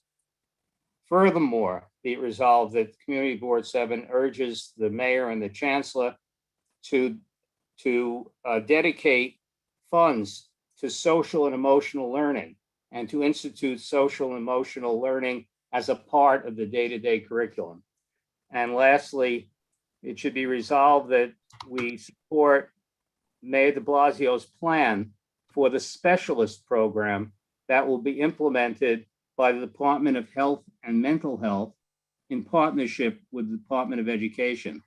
Under the new program, the current mental health workers will become specialists and begin delivering trauma-informed group work to students at 350 schools in the neighborhoods hardest hit by the COVID-19 pandemic.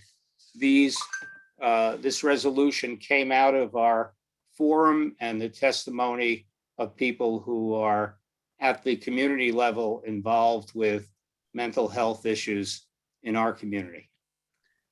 Thank you. So there's a couple hands raised. I'm going to ask Amy Hyman. It's very wonderful to see you again. Welcome back, and pleasure to see you. And Thank you. Good to be back.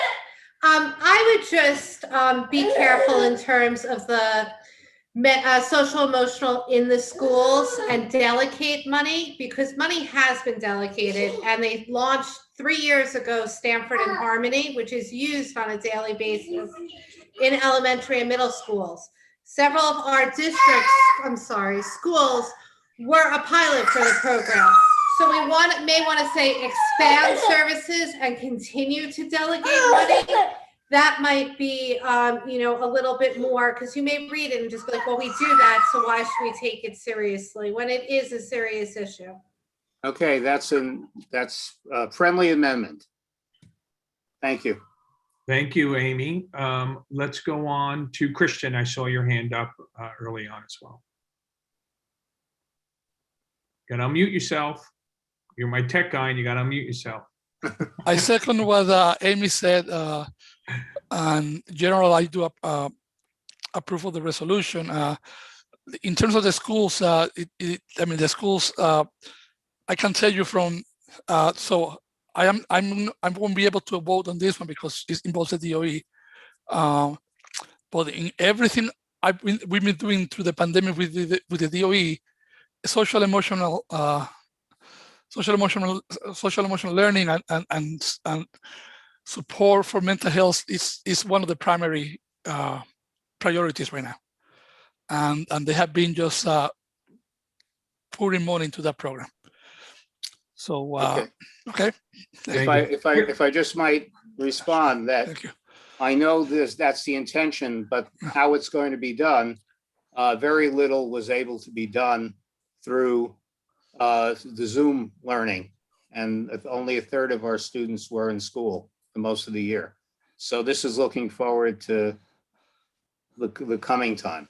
But point well taken. Yes, yeah, they are committed in September to start evaluating all the kids as much as possible, so they can provide help. Good. Thank you.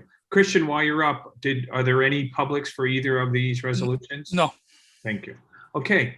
I'm gonna choose Ken because he hasn't spoken in the other resolutions. So you're up. Thanks. Shelley, just two things. One, first of all, as somebody who once worked as a mental health counselor, I'm very much in favor of this very thoughtful and detailed resolution. I just think that City Hall would be more likely to take it seriously if we spell the mayor's name right. I can put it's mayor, small d-e, and then space Blasio. So.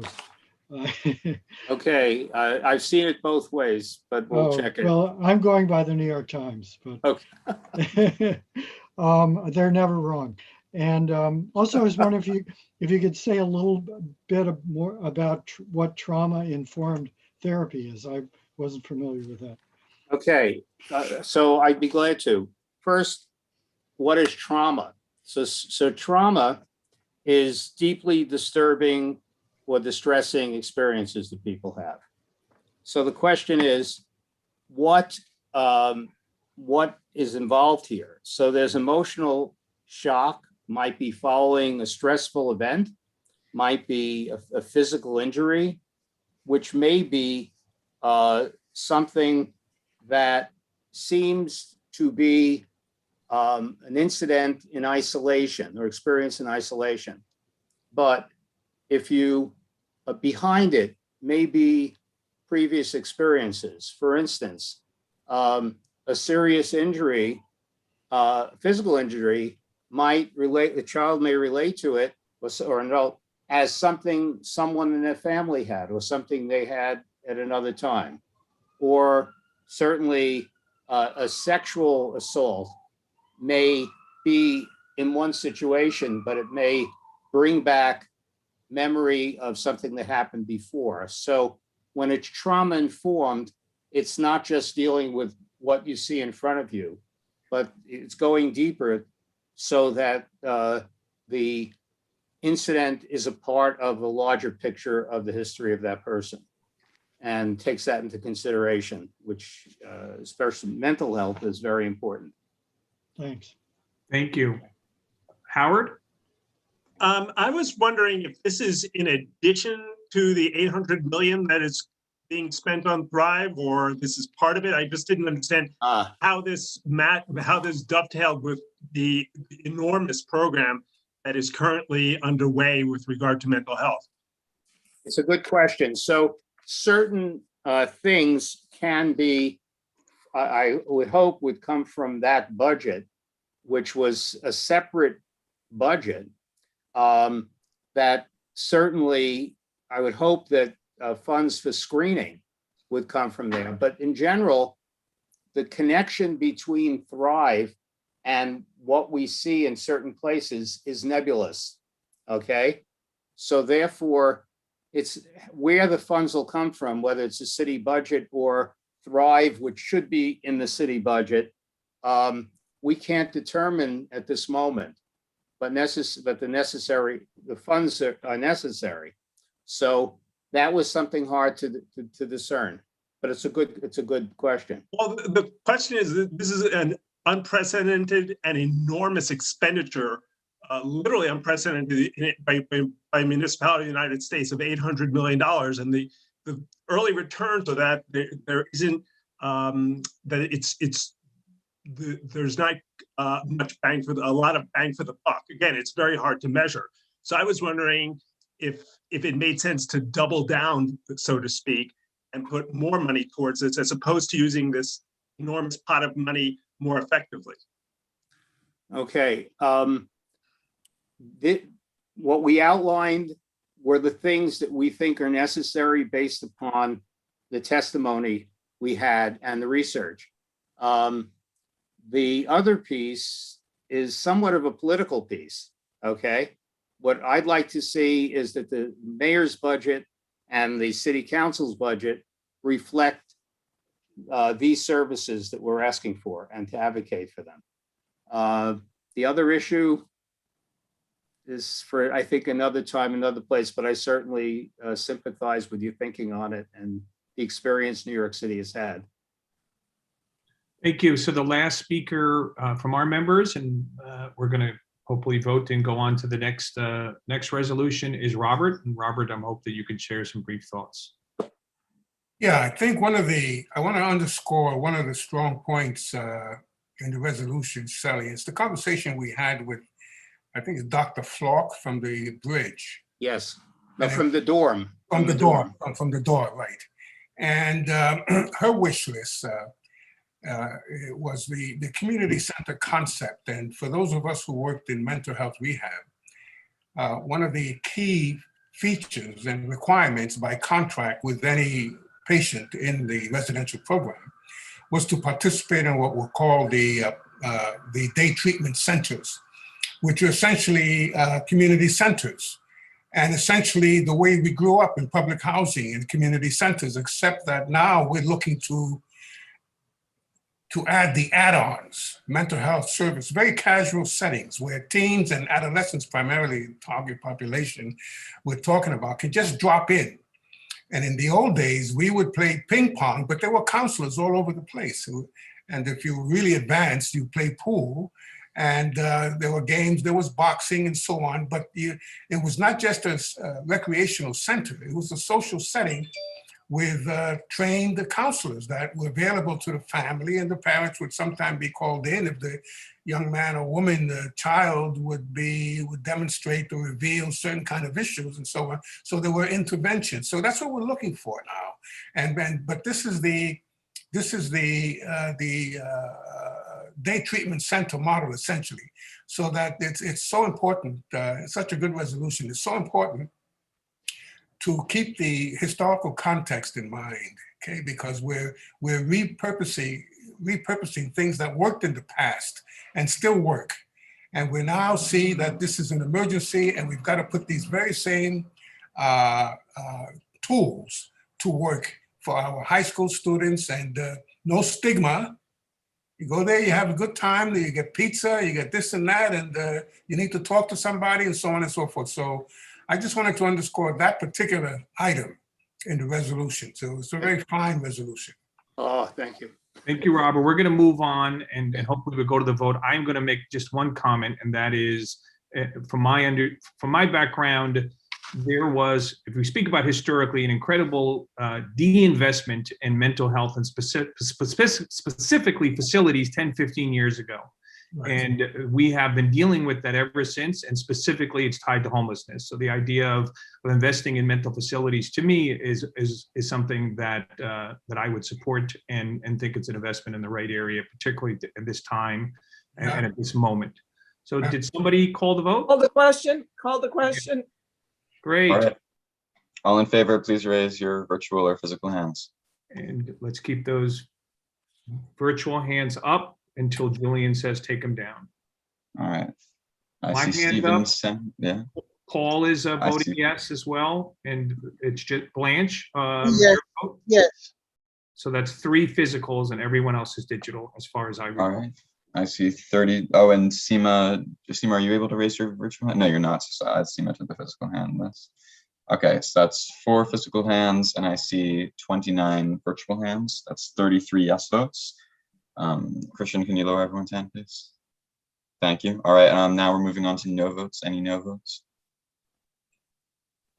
Madge, are you voting no?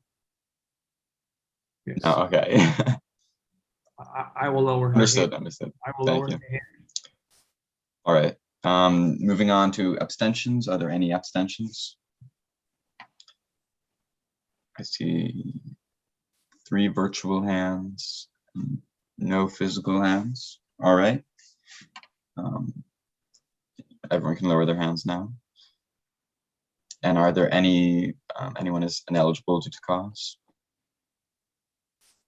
I see 1 hand. All right. So the final vote tally is 33-0-3-1. Thank you. Thank you. Okay, Shelley. Our second resolution. Hey, Shelley, can I just add one comment? I'm Please. sorry. Please. Amy, Sarah, Christian, there's a few comments of folks that added some context, either in the chat or through verbal comments. And I just want to let you know that we will follow up with you to make sure that we understood the points that you were making. I just wanted to add that. Thank you so much, Shelley. Okay, Thank sure. you. Okay, as we know, all know, there's been a significant and very troubling increase in hate crimes against Asian Americans and bias incidents. Just one statistic I'll share with you. All of last year, there were 30, in New York City, 30 hate crimes. And we've distinguished in the past hate crimes where it's clearly identifiably against a group, okay, by what is said or some other indication. There were 31 hate crime incidents against Asian Americans in March alone of this year. I'm not talking about bias incidents, hate crimes. Bias incidents went from very small number in 2019 to 205 in 2020. So we're talking about something, and we heard about one today. It's not going away. There are many causes of it, but it's certainly something that where stronger action has to be taken. So this is what we recommended. Okay, that Community Board 7 calls upon Mayor de Blasio, however he wants to spell his name, to immediately appoint a task force to manage complaints of violence against Asians and Asian Americans. And so why a task force that's separate? We have a hate crimes unit, because something has to be dealt with here that's separate. And just to point that things have happened and a lot of things have not been reported. Okay, in fact, the Senate passed a bill, the United States Senate, to deal with the reporting incidents because they were underreported, as bad as they are. Be it further resolved that Community Board 7 calls on the Manhattan District Attorney's Office to work with the task force to coordinate victim-centered best practices that will maximize respect and care for victims, as well as successful arrests and prosecution. One must go with the other.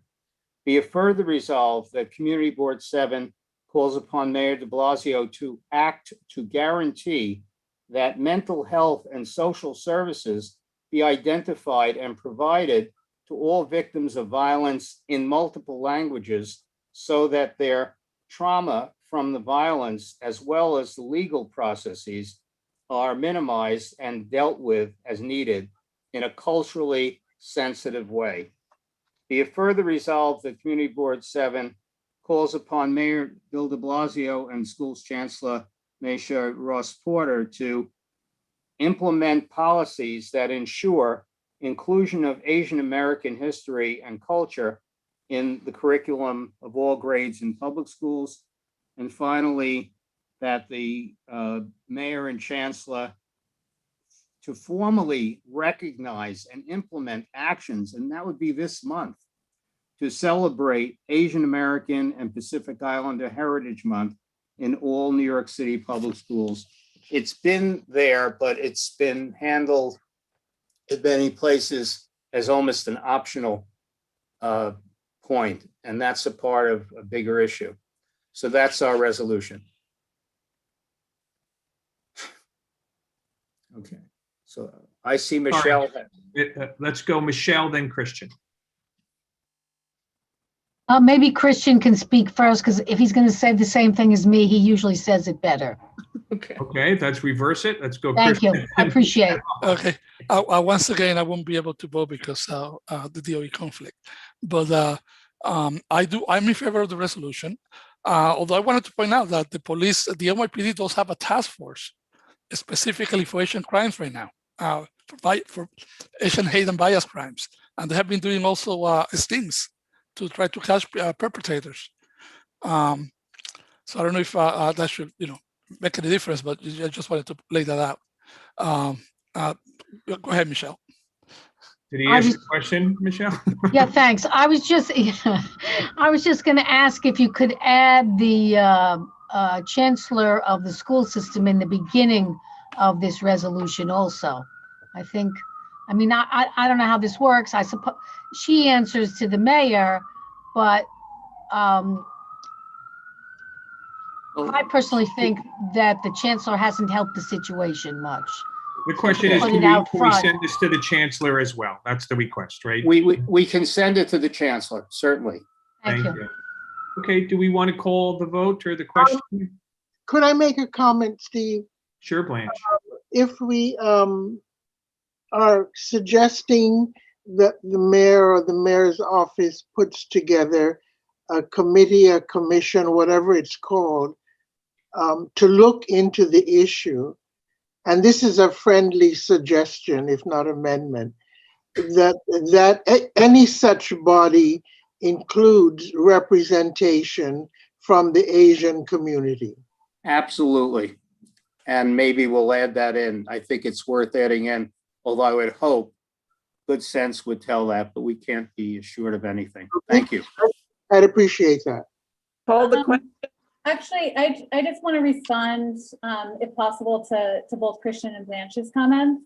Blanche, I just want to say that's fantastic. Thank you so much for that comment. And Christian, it's to your point, it is really positive that the NYPD has a task force. They're one part of the equation when it comes to addressing hate crimes. There's the NYPD, the DA's office, the mayor's office against hate crimes, and we believe that it's crucial that that it extends beyond the NYPD. So that was a helpful comment also, and we thank you. Thank you. So the question was called. All in favor, please raise your hands. Thank you. I'll keep an eye. I see Stephen's hand physically. Blanche, do you want to? Yes, yes, please. And Paul votes yes as well. God. Are there any other physical hands raised? No. All right. I see 32 virtual hands. That makes a total of 35 yes votes. All right. We can lower everyone's hand now. All right. For those of you, just to reiterate, so Christian is lowering everyone's hands, so you don't have to click lower your hand after we do yes votes, which is why sometimes people raise their hands for the no votes accidentally. So we're doing no votes. Raise your hand. Please raise your hand if you're doing no votes. Seeing none, we're moving on to abstentions. Any abstentions?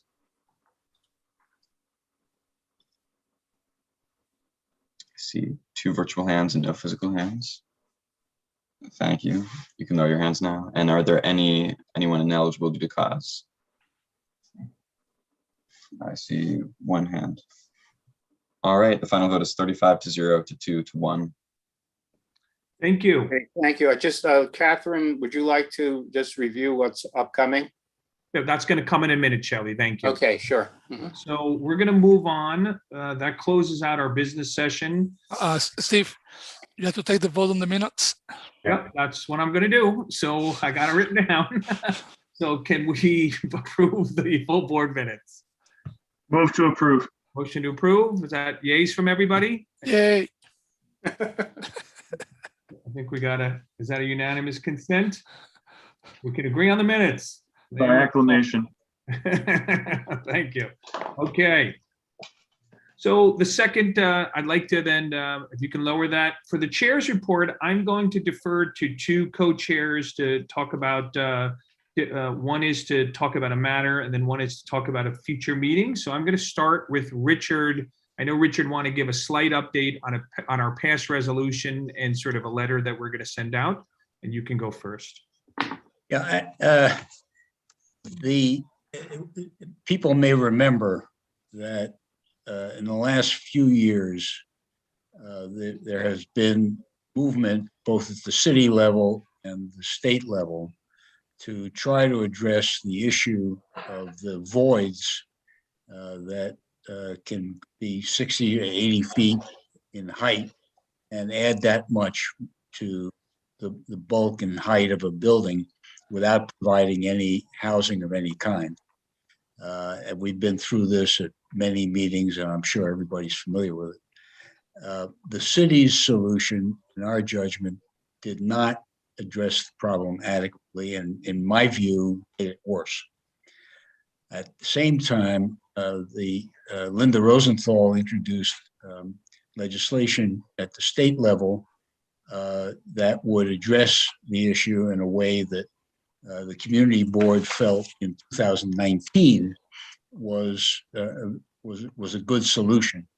And on May 7, 2019, the community board passed a resolution encouraging the state legislation. Unfortunately, the legislation died in 2019. It has now been revived in both the Assembly and the Senate. And the Land Use Committee determined that we should reiterate our support for this legislation by a letter from the chair attaching a copy of the 2019 resolution. It's as simple as that. And unless anybody thinks that voids are a good idea or has some other reason, I think what's going to happen is that Steve is going to write a letter to the legislature. So just remind us of our resolution that we already voted on, and just to confirm that because it's relevant. I can read it. I was not asking anybody to raise hands because I don't think this is an open sort of session, and I'm going to move on. I'm going to move on to Catherine, who I think wants to just speak a little bit about a upcoming meeting. Thank you. Thank you so much, Stephen. I am working on a resolution that I'm going to present at HHS on May 25th that has to do with sexual harassment, specifically prevention, disclosure, and response in the workplace. For this resolution, we're focusing most on the requirements of the human rights law, specifically to do with training that employers require and employees, that all employers in New York are required to provide and that all employees take.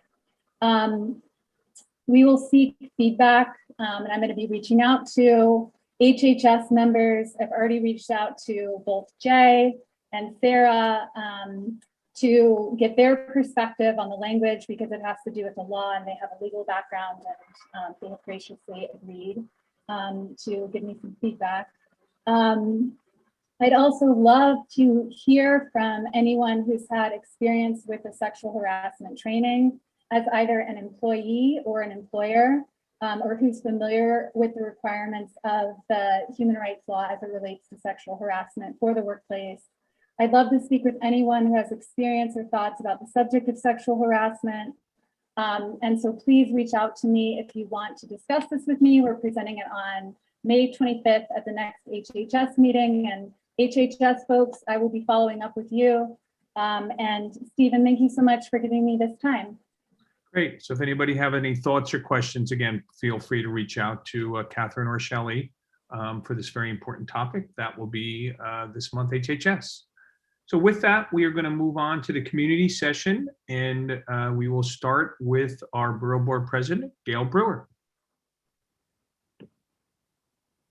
Thank you very much, Mr. Chair. So today we actually had a continuation of what we started at Goddard Riverside, which is trying to open the senior centers. And I think I told you at Goddard when we had a press conference telling the mayor to open the senior centers, we expected 2 seniors, and we ended up with 40 because they're so willing to support getting the senior centers open. So today we went all through the borough and we had people with signs open our senior center.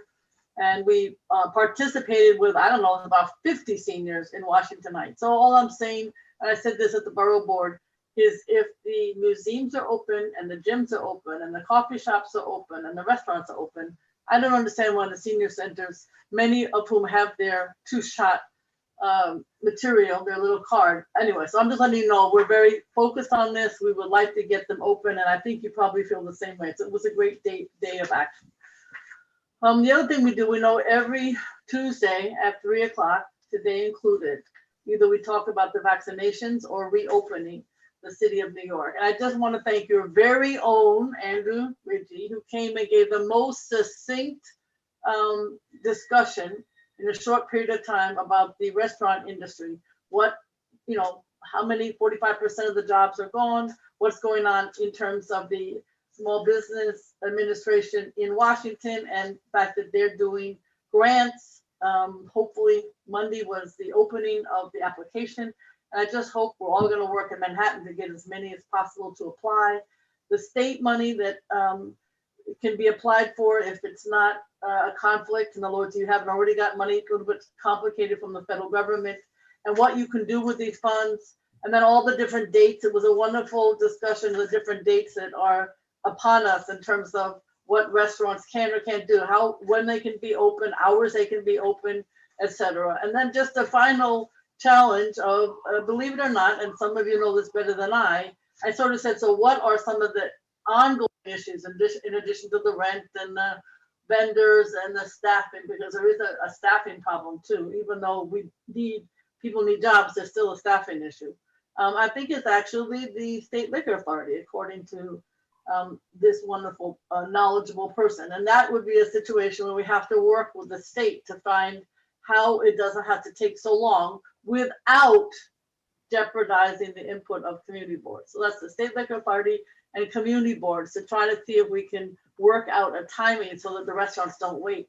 If in fact the community board is okay with the liquor authority being ascertained in the first place.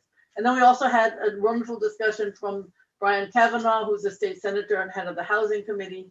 And again, there's a little bit slow process in terms of those who are small owners, renters, commercial tenants, getting funding to be able to keep the rent, the arrears, the vendors and everyone at bay to be able to sustain either your apartment or your business. And I don't want to get into all the specifics if we don't have time, but these really excellent discussions are something that I hope you can feel free to join. We also were joined by Rachel Fee, who's head of the housing conference in New York, and gave us great information. Mostly her challenge that she brought up is making sure that people can apply in a way that is understandable to them. So it's one thing to have the money, it's another thing to be able to make sure that people can apply and understand to be able to make a full application. Obviously that's something, a challenge to the smaller. For next week we have back to vaccines and what we can do, because I went to all the vaccine centers in the borough of Manhattan, and one of the challenges, we have not the challenge at the American Museum of Natural History, where people love going and where people are canceling other appointments to go to. Elsewhere, people are not showing up and they're not big numbers, but everybody wants to get the 4 tickets and be under the whale. So it's interesting because incentives work. And I think in order to get that next 40% of New Yorkers to get the shot, we may have to think about incentives. And I think that needs to be on the table. The other thing that we're focused on, and I want to thank you for the Lincoln Square District discussion. I couldn't agree more, and I appreciate that you're thinking ahead. Probably even more discussion needs to take place. Was a great beginning. We are all the issue of noise, you know, what we've been doing on helicopters. We're still waiting to hope that the US Congress passes something that is apropos of New York and the fact that helicopters cannot fly over our city. But while we're working on that, we certainly have, we're working with HPD and others because we do get an awful lot of calls about fireworks, dirt bikes, and so on. And it's a hard issue to actually do something about, but we're going to try. It's an ongoing issue. Helen Rosenthal and I did introduce a storefront bill of rights. It's slightly different than the bill that has been pending since 1980. It's up on our website. We'd be glad to discuss it at another time. It's outlined in the report that we did on small business a while ago. Again, I think we can keep having this discussion so that we figure out when, in fact, the vacancies, which hopefully are going to be listed by the Department of Finance in the near future, so we know what the data is. But at some point, you know, the folks are going to come back to the vacancies. They're going to be tenanted, and we want to make sure that they have the opportunity to continue their lease and not get kicked out, even, you know, when they can pay the rent. So that's an ongoing issue. I hope this bill addresses that.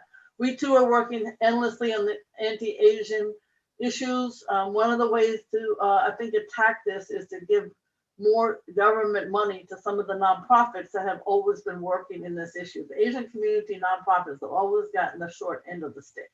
So we've been advocating for that, as well as I've been participating in every single press conference that exists in order to support the Asian community and stop the hate. I think we're also all working on NYCHA, and we testified at the Asian and Public Housing Committee. I don't need to tell you what the issues are, but one of them in our neighborhood in particular is that in the so-called family buildings, an awful lot of seniors, not just families. And I think as the time goes on, we have to make sure that they get fed and they're not get lost. The high school graduation is citywide an issue. The concern is how to find outdoor parks and spaces to hold graduation. The Intrepid is doing graduation. The parks are doing graduation. The joint DOE parks playgrounds are doing graduations. I got a complaint today from somebody that it's really complicated to be able to navigate how many people you can have at the graduation in that park space. It's hard on these schools. They really want, this is the high schools primarily, they really want to be graduating and not doing it virtually. And the challenges of doing it, we sent every school a huge list of every opportunity we could think of in the borough of Manhattan. And I hope that it's helping, but sometimes you can't even have the number that you need in terms of your students and your parents. So it's hard. I want to just say in our Manhattan Borough Board meeting, those who were there, we had a Mitchell-Lama United, which is a group that has been thinking very, very intently about Mitchell-Lamas. I always think that this is a program that should return. We talk about all kinds of housing, but nothing is better than Mitchell-Lama. Much of it is being bought out and privatized on the west side, as we know. But this group has a whole list of legislative remedies that they'd like to see. And I assume that you're going to be taking that up at some point. We know that people are going to be voting on ranked choice voting. And next Tuesday, on the 11th of May, like others at 6:30, we're doing a discussion about how to vote doing the ranked choice voting. We're still working. We're almost done. I'm sorry we don't have the new members and the re-apps for you, but we will have it next month. We're taking it all very seriously, and we will make sure that we have it for you by your next full board meeting. Thank you very much, Mr. Chair. And this great discussions are always worth listening to. Thank you very much. Thank you, Gail. Helen Rosenthal. Thank you so much. Gail, listed a lot of things that I'm working on, so I'm going to try to keep this a little bit more directed. Very quickly, we have our housing clinic tomorrow night. So for those of you in the public or on the board who are worried about evictions, please go to my website and you can log on for that housing clinic. Secondly, I wanted to let you know that we'll be shortly, thanks to, very shortly, we'll be passing the plastic straw ban, which is really exciting. There were 3 different groups that had to work together to figure it out. And Andrew Ridgie on the community board represented the hospitality industry and represented them like amazingly well. And I just want to publicly give him a shout out for that and gratitude. But that'll be happening probably at the next stated. If people want to follow that along, feel free to reach out to me. Lastly, I just want to talk about mental health, which you all spent a lot of time talking about. I do appreciate that. You know, as Catherine knows, I've spent the last 3 years working to try to get the NYPD Special Victims Division to learn trauma-informed questioning. And it's been a real challenge. So I appreciate Catherine's resolution. Catherine, I'll follow up with you directly. But it also has to do with, as you said, Thrive, sort of mental health issues in general. So with that in mind, I wanted to let you know that the Good Samaritans has wonderful webinars on their website that get to the variety of issues, mental health issues that are prevalent due to COVID. They're having another one this Friday. They're having a webinar that talks about child mental health at noon. If folks want to learn more about that, we're going to include that information in our next newsletter. So if you're interested in signing up to get our newsletter, if you don't already, you can just go to my website, helenrosenthal.com, and sign up. One thing that the mayor talked about in the most recent State of the City that he is implementing is, and he has a fancy name for it, but it's basically a public health service corps. And what he's going to do is take many of those who are in the, sorry about that, are in the the test and trace team, and hire them as permanent employees to do public health and wellness for the city. Many of those people are social workers, and what I like about it is that, hang on a second, bye, have fun. I will take care of your dog. My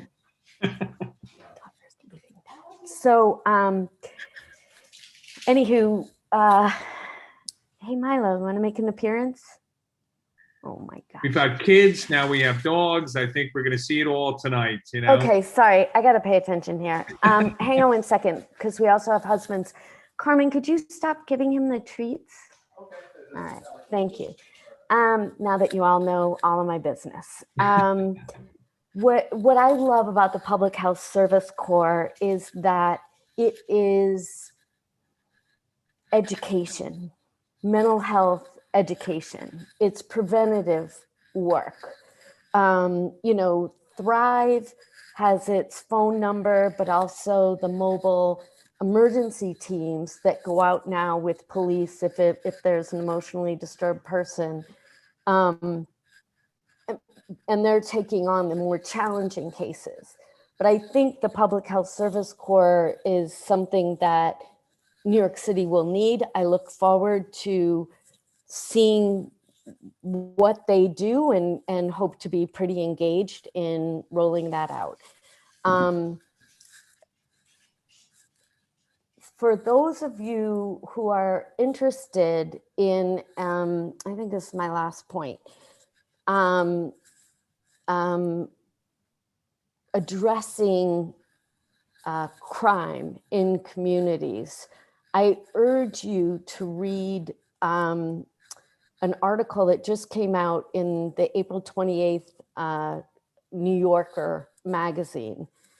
And the article is something like "The Police and the Community." I don't quite remember the title of it, but it features my colleague, Councilmember Alik Ampry Samuel, who represents Brownsville, one of the highest shooting incident districts in the city.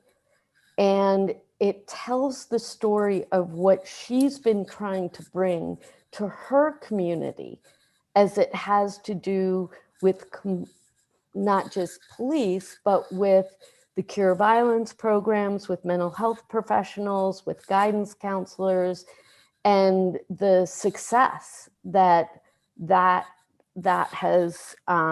she's achieved with all of her hard work. It also lays out the challenges of working with the NYPD bureaucracy.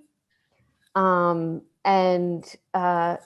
just think it's important for all of us to be grounded with that information.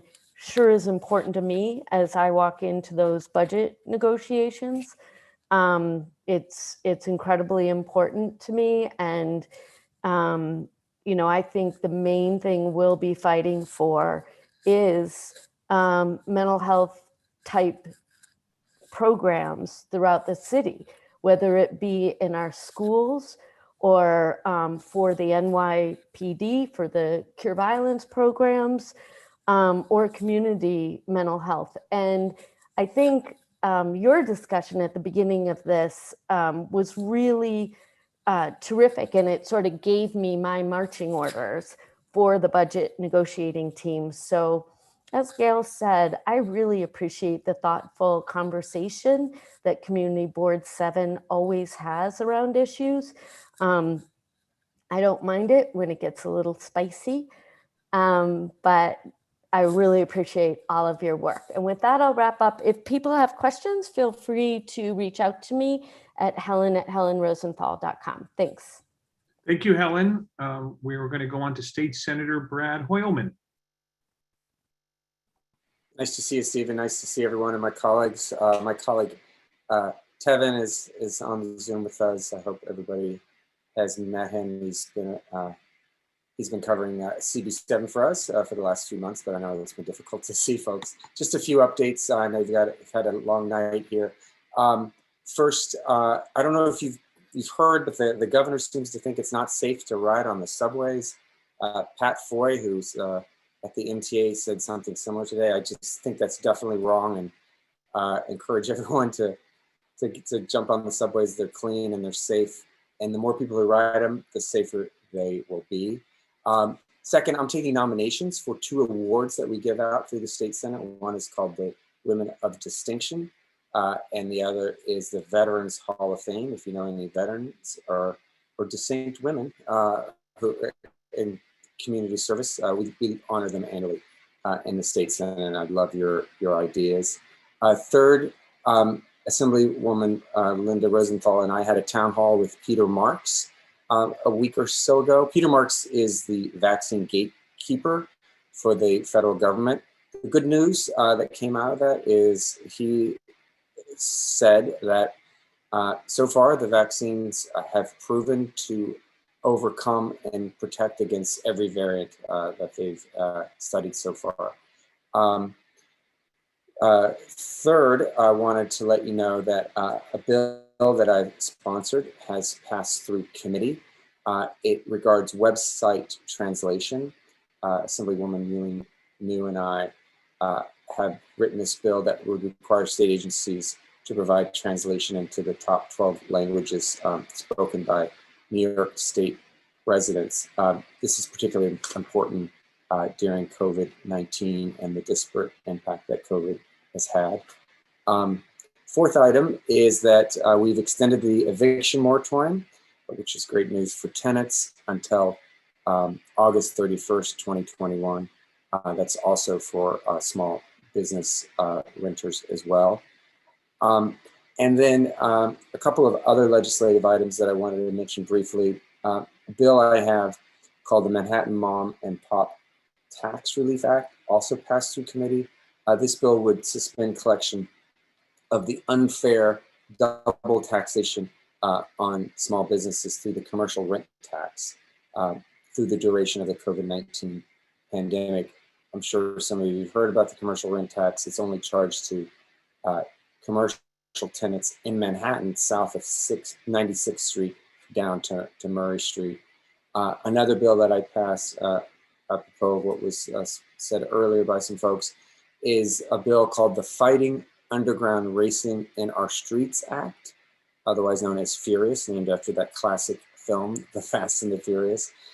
It's meant to crack down on illegal and annoying racing by cars and motorcycles. That complaints to 311 have almost quadrupled since the COVID-19 pandemic. It's going to allow speed cameras to have a greater reach to try to catch these jerks who keep us up late at night. And then another bill that I sponsor with Assemblywoman Rosenthal would authorize preschools to keep EpiPens on hand for allergy emergencies. That was passed by the full Senate.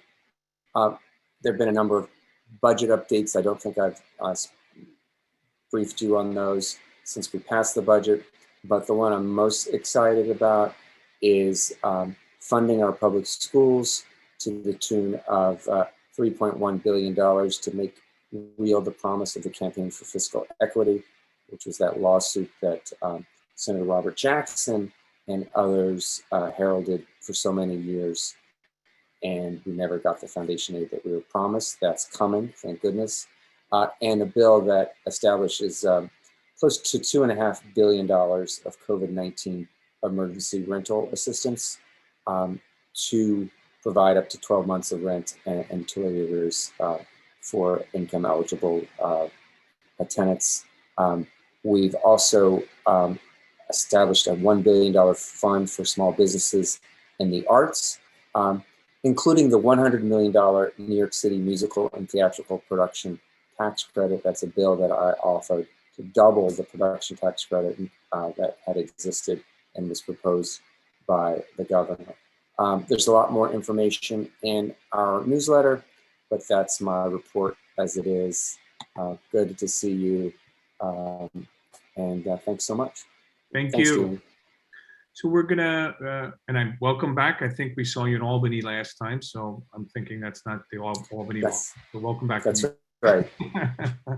Great. So let's, we're gonna move on to the second part of our community session, in which we were gonna vacillate back and forth between community members and various different representatives from our elected officials. So Christian, do you want to choose a, I think you're going to choose a community member. We'll go back and forth, and you want to go first. Okay, you want to start with Kimberly Watkins by any chance? Sure. I think she's on kind of both our lists then. So why don't we have Kim Watkins go? So Kim, you're a bit of both. So awesome. I love that.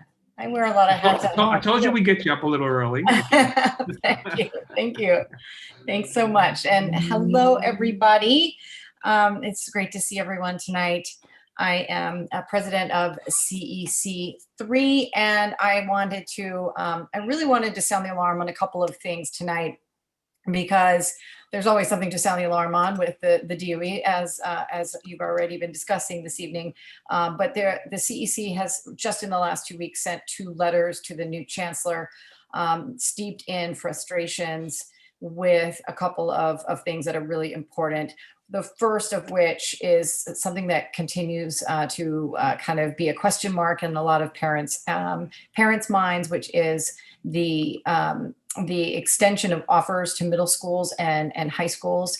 As you might have learned, some parents were given access to their offers for middle school and high school over the last week. And there were some mistakes apparently made in that process. So what the DOE did was they retracted those offers, but not before parents and students saw where they had been matched to those schools.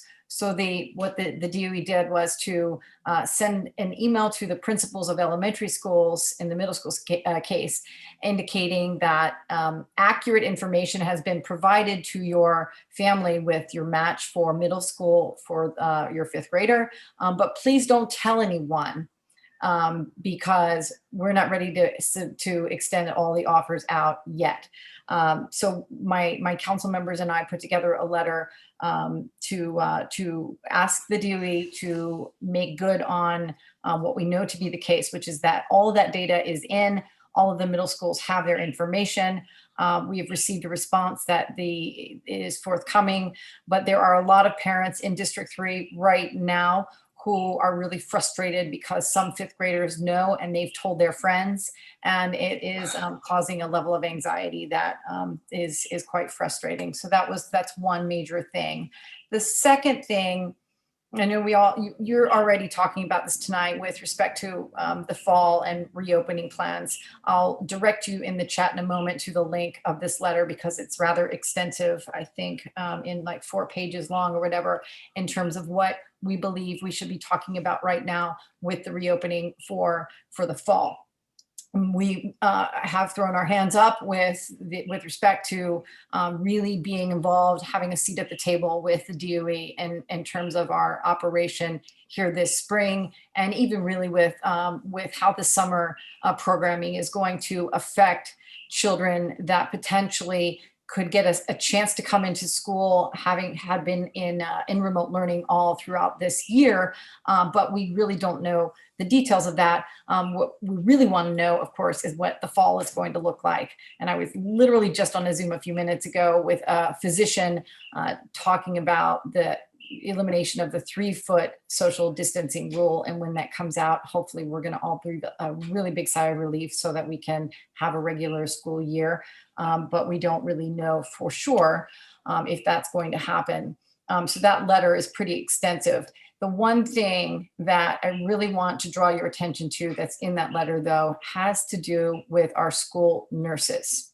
And the reason I bring this up is because District 3 in particular has been dealing with this issue for several years. And the individuals who make decisions about paying school nurses fairly and actually having enough school nurses on hand for the number of schools that we have has been an abomination. It's a real travesty, in fact, because we have 4 different pay structures and there are dozens of schools right now that do not have coverage during the day. Just a couple of weeks ago, a District 3 school nurse had to leave her post during the day when kids were in the school to go to District 6 in order to relieve a different nurse who went to a different school in District 6 with a child with diabetes who has to have, by law, a school nurse on the premises for medication. So this Office of School Health and the predicament that we're in with the vacancies of nurses, of which there are several hundreds of, is an issue that is really, really important. And I know that the City Council, I believe, budget is going to kick off a conversation via Mark Traeger's office about making sure we have full-time nurses for all of our schools in the fall. But as of right now, we have more than 400 vacancies after June 30th. It's a really big problem for our school system. And that's all I wanted to say. Thank you, Kim. Appreciate it. So I just want to make a note. We've got a pretty hefty lineup of elected official staffing. And what I'm hoping is, number one, everyone to proactively put in their links for your newsletters, which are very helpful, and perhaps just choosing 1 or 2 key issues to focus on from a timing perspective. So we'll have Hope from State Senator Robert Jackson's office, because I believe she has a timing issue. Hope, are you still here? I am. Great.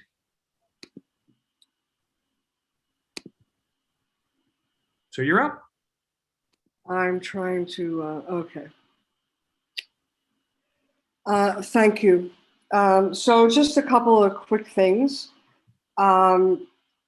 Regarding, as it was just mentioned, regarding the specialized high school exams and admissions, the senator is looking to repeal the Heck-Calandra Act, which is a state law that protects the racist admissions policy designed to limit the number of Black and brown students at New York City's specialized high schools.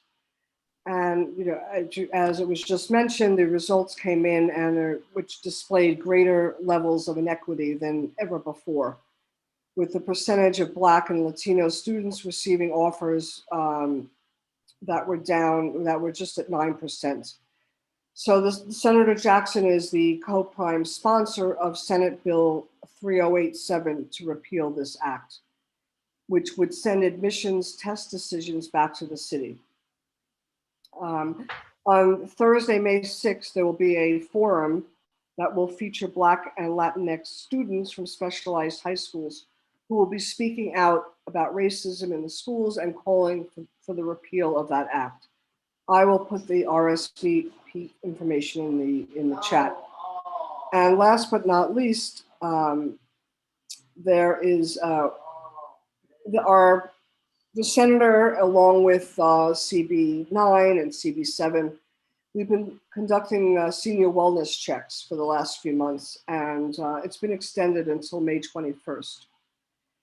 And if anyone is interested in participating, we encourage you to sign up. We have a script that's that's easy to access, and it's a great way to connect with our elders in the community and ensure that they have the that their needs are being met, or to connect them with the services that they may require. So thank you very much. Thank you, Hope. Christian, would you like to choose a public? Yes. Ashley Gonzalez, you can unmute yourself now. Hi, this is Ashley Gonzalez. I'm a librarian with the New York Public Library. I work specifically at the St. Agnes location.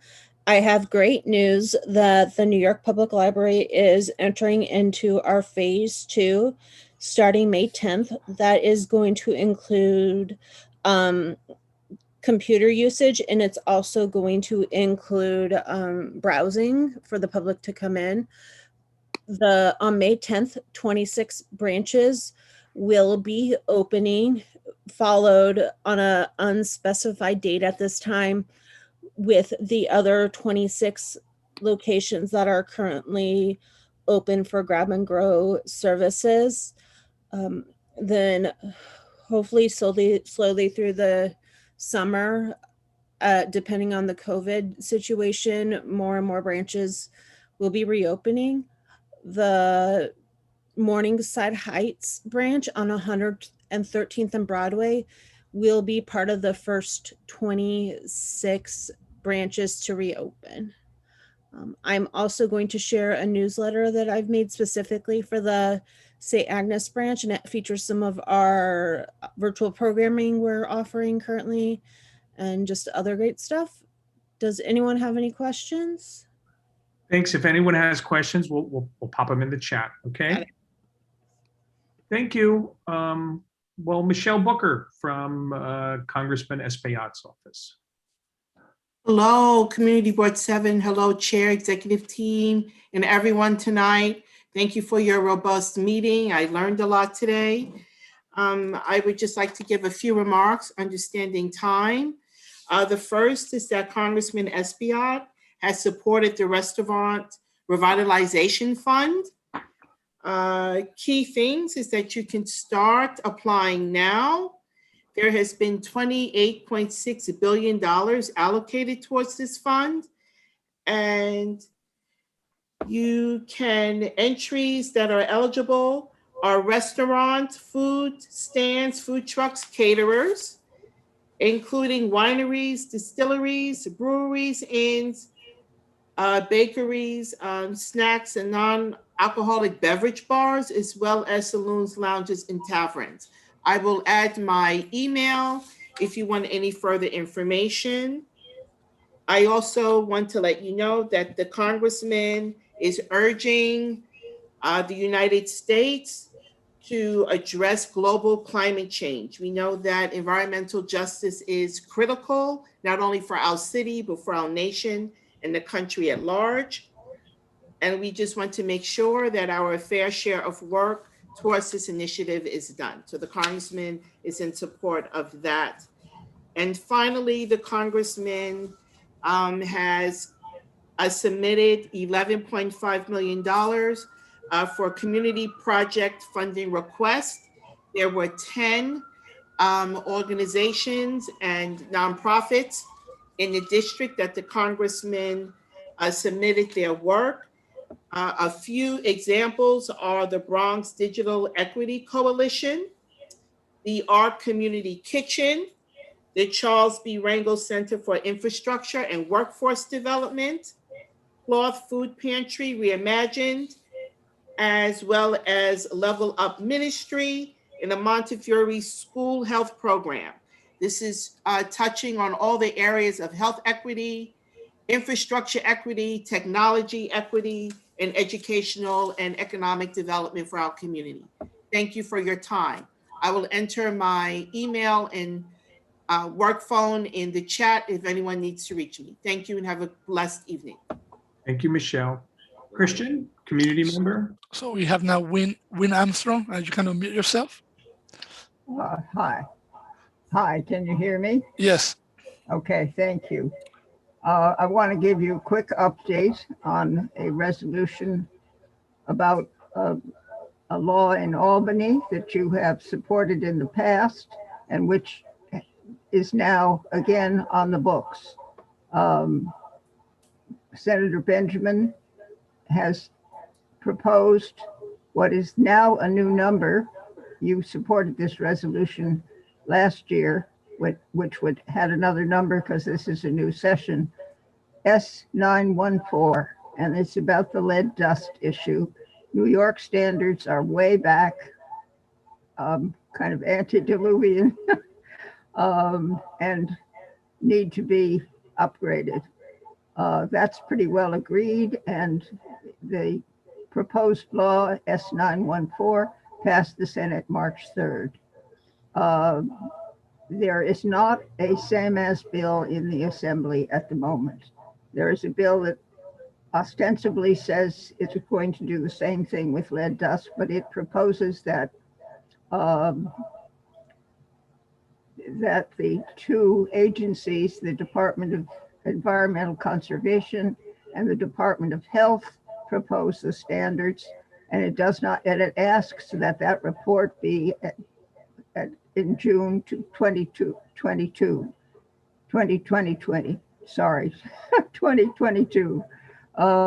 which means that nothing would happen at best until 2023. So that proposal has been made by Senator Engelbright of the Environmental Conservation Committee and is co-sponsored by Daniel O'Donnell. I see Liam is here, so he may want to speak to that. I hope that the Assembly representatives, both of our district and of many others, can at least adjudicate so that we have a common resolution, and we would prefer the S914 that you have approved and has gone through the Senate, so that a bill can go through in this session of the Assembly. I have provided, but will provide the updated information to Stephen so that it will be available to you all. Thank you, Wynn. And I know that I saw some conversations with John, who I think is, very aware of your conversation. So if anything that I can do to help, please ask. And from a timely perspective, why don't we have Liam from Senator O'Donnell's or State Assembly Donovan's office, and maybe he can speak a moment to what you mentioned and then give us a few updates as well. All right. Thank you, Stephen. Thank you, Wynn. Yes. I have heard about these changes. I believe I've spoken to when I reached out to you today about it. I mean, again, I think we definitely and Danny originally co-sponsored this bill when it was the same as to Senator Benjamin's. I guess, we want to get these changes done as quickly as possible, but it isn't our bill, so I can't really speak on the details of the amendments. But we just hope that we can get these lead standards fixed as quickly as possible. So anything we can do to help, we will definitely do. And just want to introduce Dana, who I think is on the panel. She is a new colleague of mine at the Assemblyman's office, and she will be kind of covering CB7 moving forward. So be nice. Just make sure that you guys are nice. And then so it seems like it hasn't been signed yet. I wanted to say that it was signed, but it is on the bill that Danny has been working on for 12 years to finally enact parolee voting in New York. New York is one of the only states, or I think the only state to have voting rights for people on probation, but not parole, which is super confusing, and also disenfranchises thousands of mostly black and brown people who are on parole in New York. And it's a terrible segregation era felony disenfranchisement law that we're finally getting off the books to pass the legislature last month, and it's on the governor's desk. Hopefully he signs it today. And then we just update, we had a great shredding event last weekend, and as well as a vaccine pop-up site in Douglas houses, which we hope to do more. I mean, we're definitely trying to get I think Councilmember Levina says we really want to get this vaccine to out. We can't just expect people to come to us. We really have to get it out in the community and make sure, we stop the real bad inequalities in vaccine uptake in the city. Thank you. Christian, community member? Yes, now we have Andrew Shan. You can speak now. Thanks. I'm new to this, so I'm just here to ask for some help with an emerging noise problem. I'm at 72nd and Columbus, and I'm wondering if anybody else has experienced this problem. Almost every nice day, musicians have been setting up and playing amplified for hours on end. My neighbors are working from home. A lot of them can't take calls. Some of them are still ill and they can't sleep. I don't want to be force-fed jazz for hours while I'm in my apartment. There are residences on each of the four corners at 72nd and Columbus. Central Park is a block away, Verdi Square is a block away, and those are probably better for performances. One day the music was going nonstop for 8 hours. This Sunday, a band set up and played until well after dark. That's a Sunday when people have to go to work and school the next day.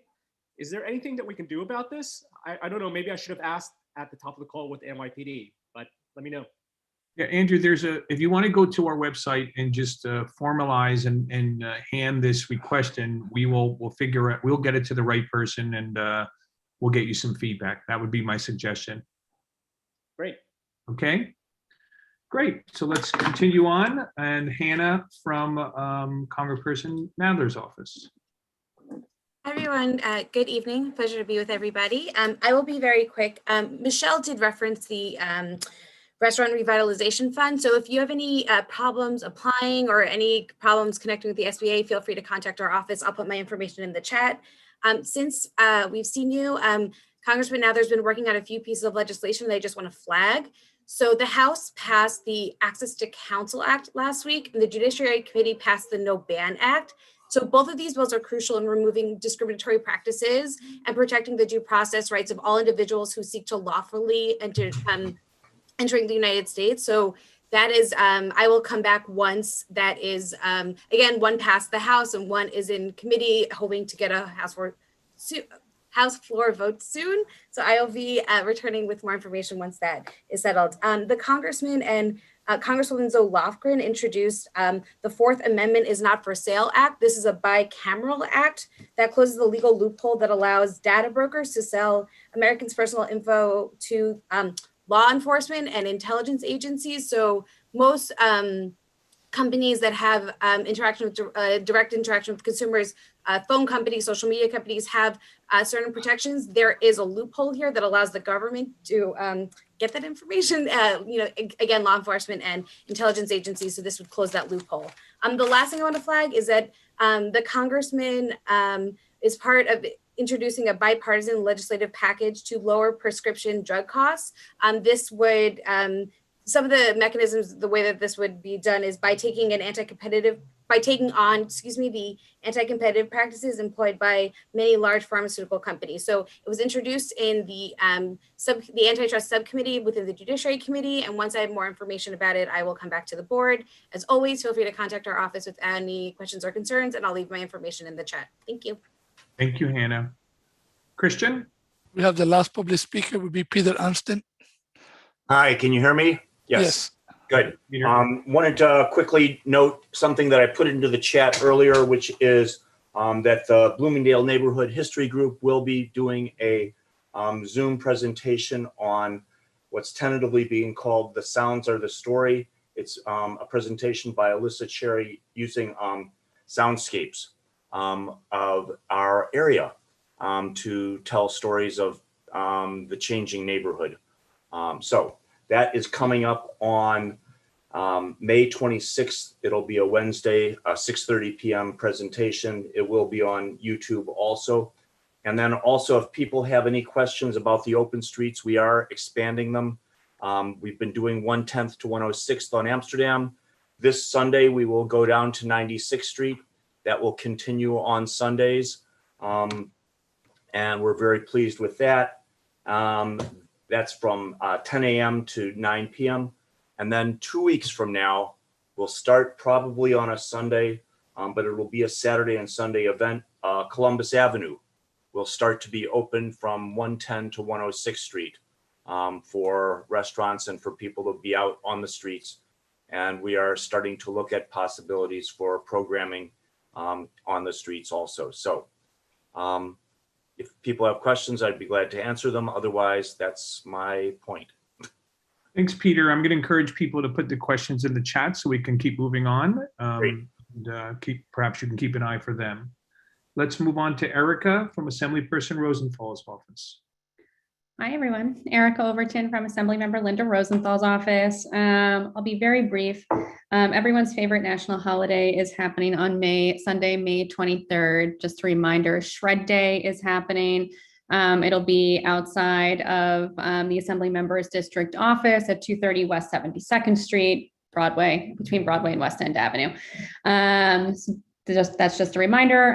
Also, I touched on this briefly last month, but the Assembly member worked with JCC and the Apthorpe Pharmacy to get a larger space at the JCC so they could vaccinate more people. We were there last weekend. There was lots of people, but they also have more shots.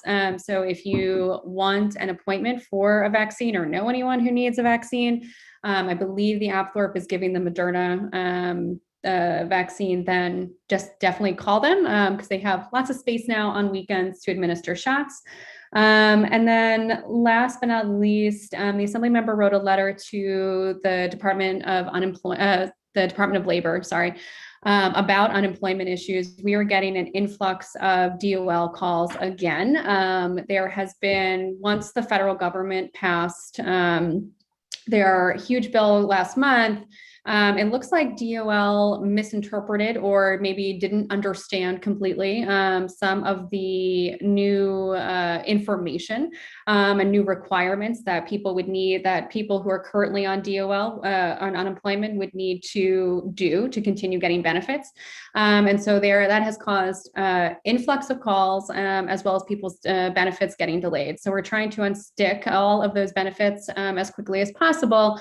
But also there needs to be more training than what there currently is, considering there is so much confusion with the federal bill. So hopefully we'll have more information on that and unplug some of those outstanding benefits. But that's it for me. Thank you very much. So there's no more public, right, Christian? Okay, so we have We have a few more, and I want to note for our staff that I do my best to make sure that if you went last, you go first. So I'm taking notes.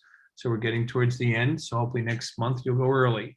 So we'll have Assemblyperson Gottfried Bryce, if you'd like to speak.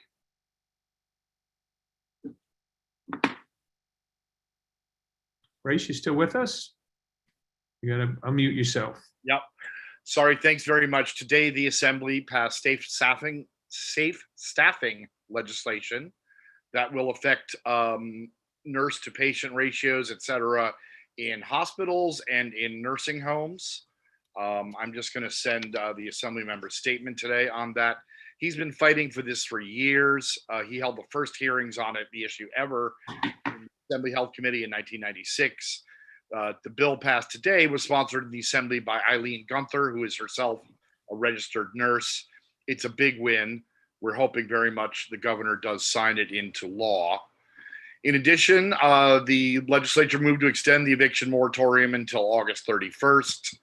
I don't probably need to go into a lot of details on that. I know someone had asked about landlord aid. I will send through a link on a bill about that as well. Finally, the Assembly is hoping to move on Assembly Member Godfrey's bill, which was originally sponsored in the Senate by Brad Hoylman, to let New York City lower its speed limits. AM New York just had an article on that, I think, today. So I will send through a link on that. That's really about it. I'm going to send through the information now on the landlord relief bill. The legislature today passed a bill to help landlords qualify for $100 million in funding to help pay for back rent. Obviously, that would need to be signed into law by the governor, but someone had asked about that, and so I did want to include that information. Thank you. That's really it. Thank you. Shayna from State Senator Benjamin's office.